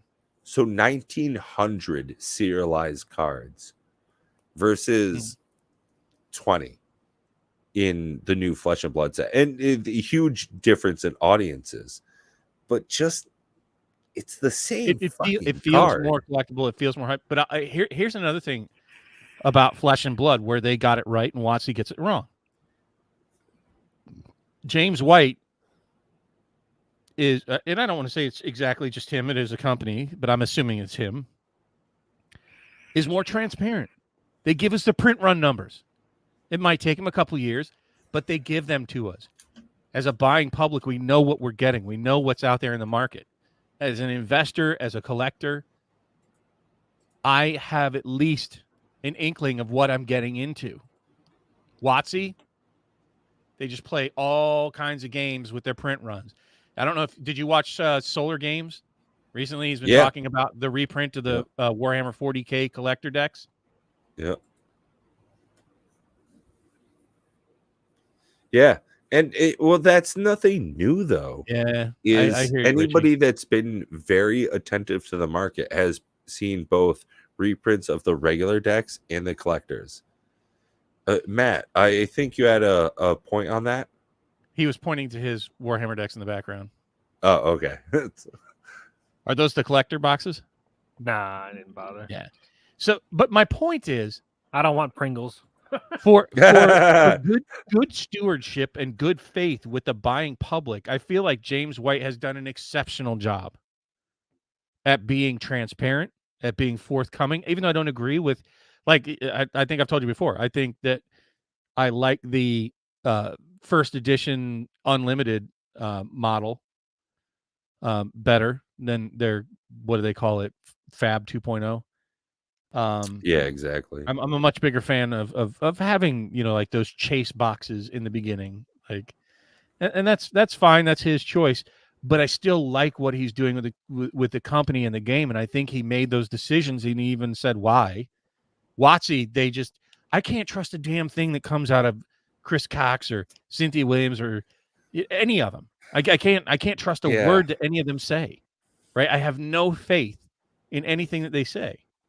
It just feels so amen, marketed, Richie. I like exactly aimed towards the press release.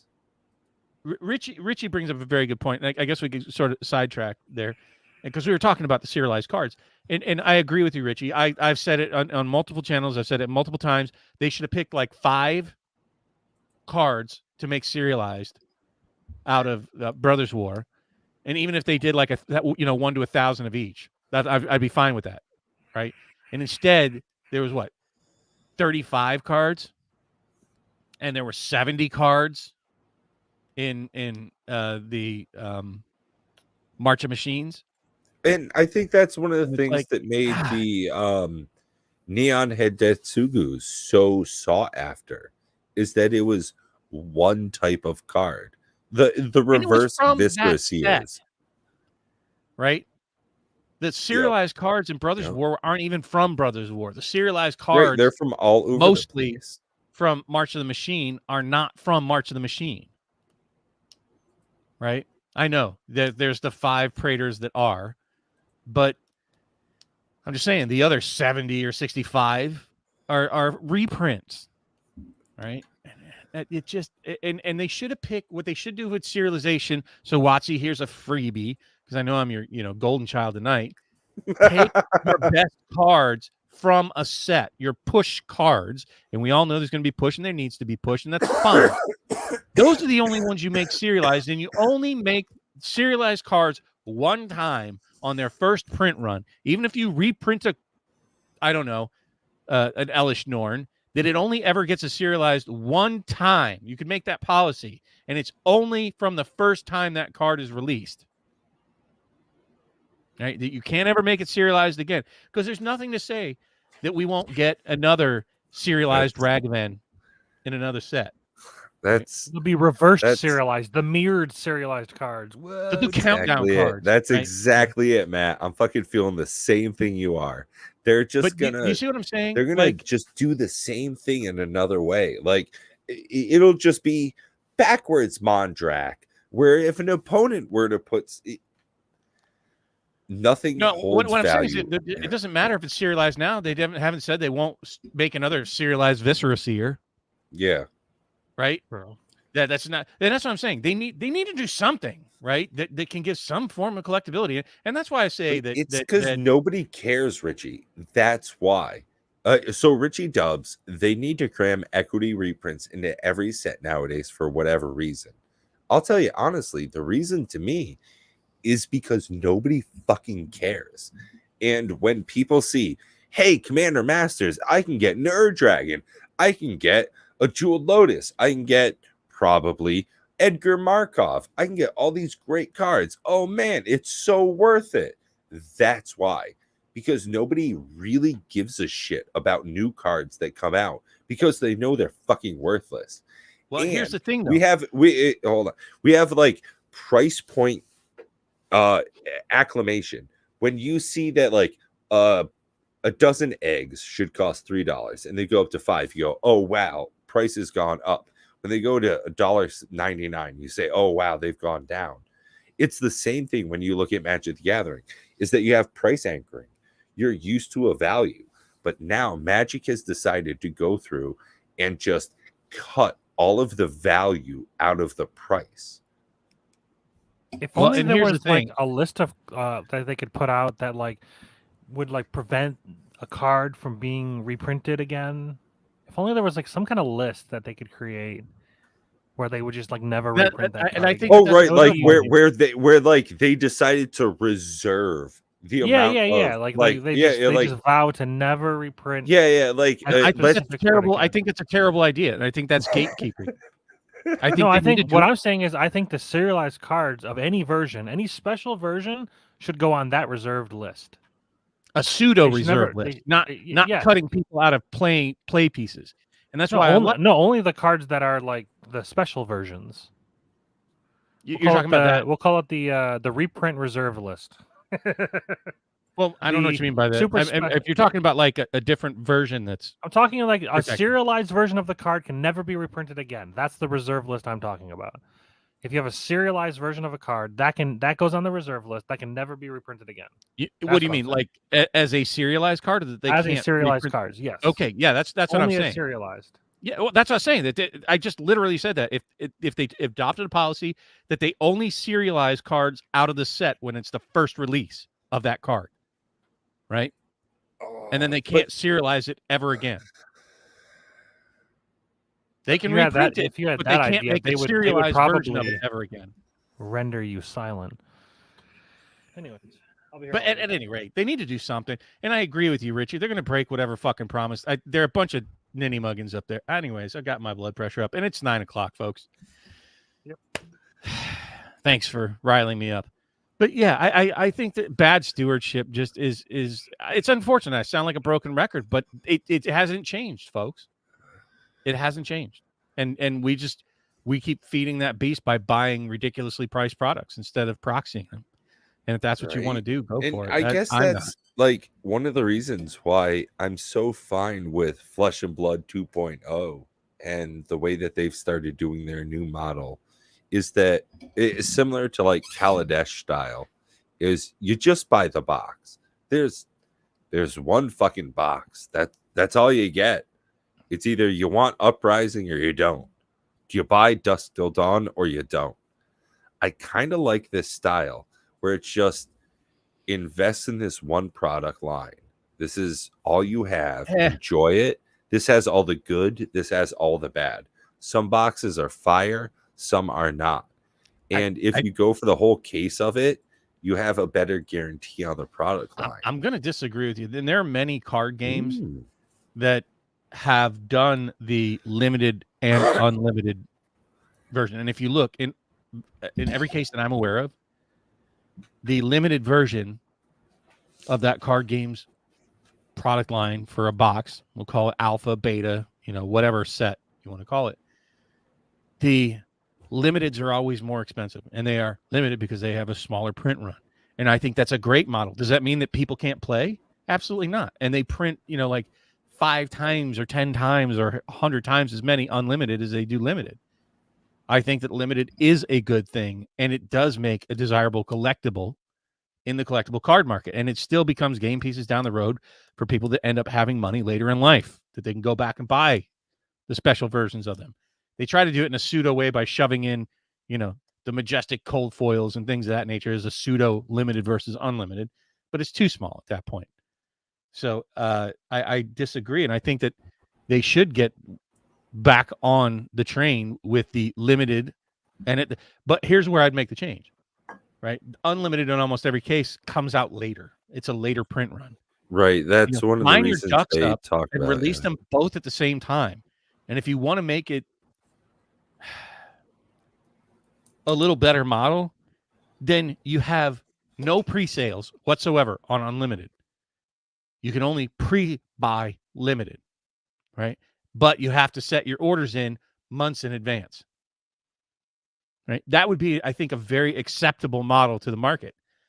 Like, can you buy them? Sure. Maybe even set the quantity so that those people can't, one of the issues they ran into was have warehouses during full the- of products that are blocking people. You set a maximum quantity of like 10. Yeah. Well, during the Monarch first edition cycle, a lot of people got really burned because of I did. the accumulating value in first edition boxes. And that's one of the reasons why LSS went specifically against the idea of That's first a and bad unlimited. example because you had a bad faith company that was set as a distributor that bought and just did bad things to the market, right? That's a very poor example. That is bad actors with bad faith on a game that's unfortunate that screwed the market, because honestly, that I'm going to blame James White on. He shouldn't have allowed them to get the quantities that they had, and they couldn't have caused the problems that Well, they did. and I mean, followed up by Everfest. The only boxes of Everfest on the market are all first edition, over 250,000. They actually have put out on their website, fleshandblood.com or net, they printed at least 300,000 unlimited boxes. They haven't released yet because they so overprinted first edition. And that was the last time they ever did first edition versus unlimited, is because they had almost twice as much as the market could absorb. Again, I think that's sort of a, it was in an infancy stage of the game. I think it was a bad call. I mean, that's a much more debatable topic, and we really have to be talking to James White to really get inside his head and know exactly. Hey, James, reach out to us. Yeah, there you if go. you want, Join hit us us on in the Cardboard links Conversation. below. Come on the podcast. But I mean, honestly, at this point, Matt, I wouldn't put it past any of them. Like, realistically, we've had one of the creators of Commander on. We have some of the biggest Magic the Gathering pro players with Nikachu. Like, we have some of the leaders in Flesh and Blood. I'm looking to get Kel from Red Zone Rogue on here in just a little while. So we are certainly making moves. As far as Lorcana goes, we will probably be one of the biggest channels hosting content on it. So yeah, for sure. We definitely want to get as many people on. So please hit the links down below. so again, Yeah, right. Time to shit on Lorcana. Want to make a commander raids for Lorcana? Oh, right. Yeah, we'll call it that would be interesting. Snorcana. We'd have to see how that would work. We'll call it Snorcana because you cannot interact with anything. Which is not terrible, considering that you don't really interact that way with Commander Raids either. Oh, you might actually be able to actually have everybody take all their turns at once if that's the case. It is the case. It might even be quicker. Actually, that's yeah. I mean, honestly, that's a great idea. So stay tuned. Matt just had a brain baby right here live on TV. Yo, for real, yeah.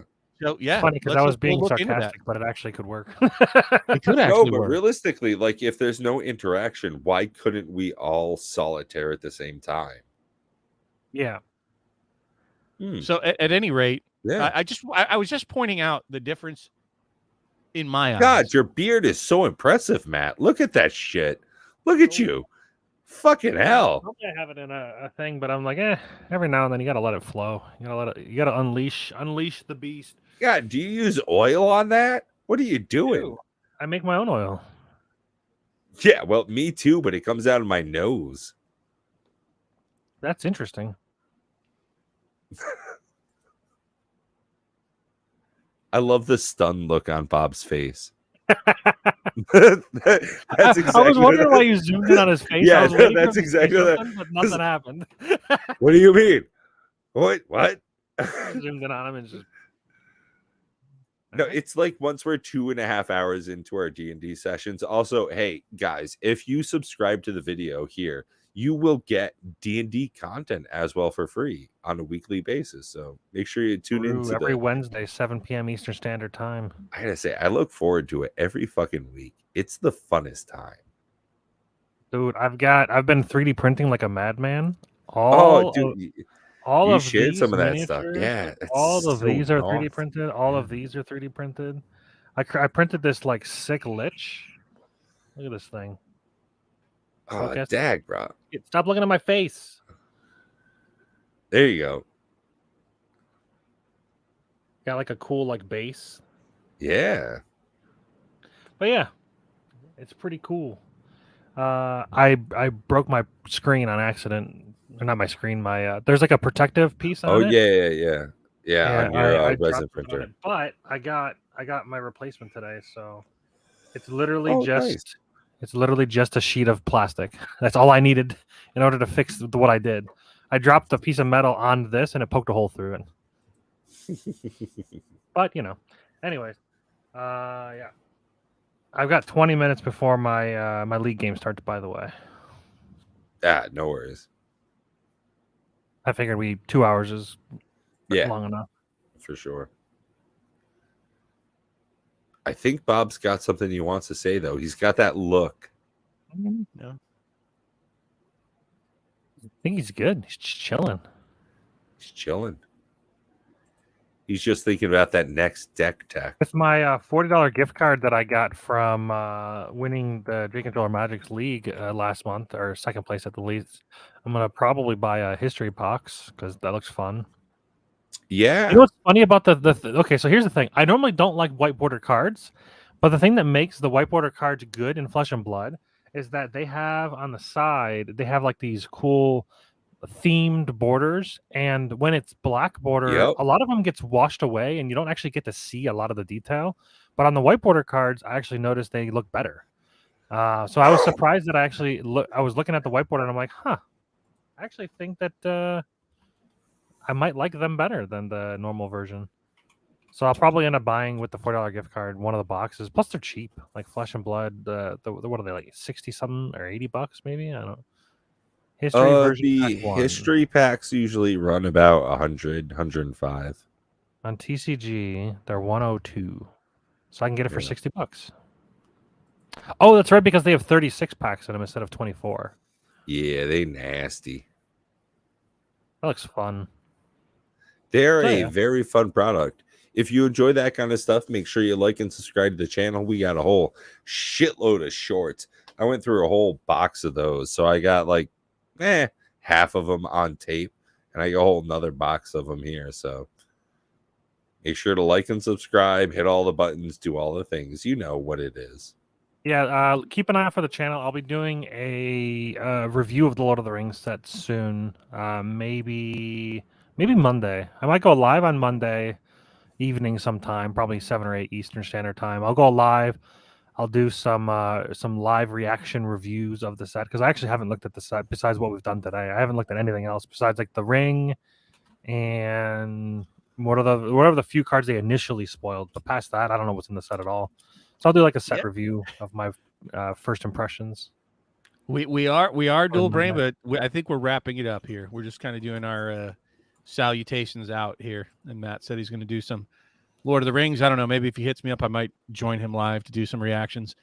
I'm actually okay with Monday. Lord of the Rings set. I'll just say this. In short, I think Lord of the Rings is fine. It's just overpriced.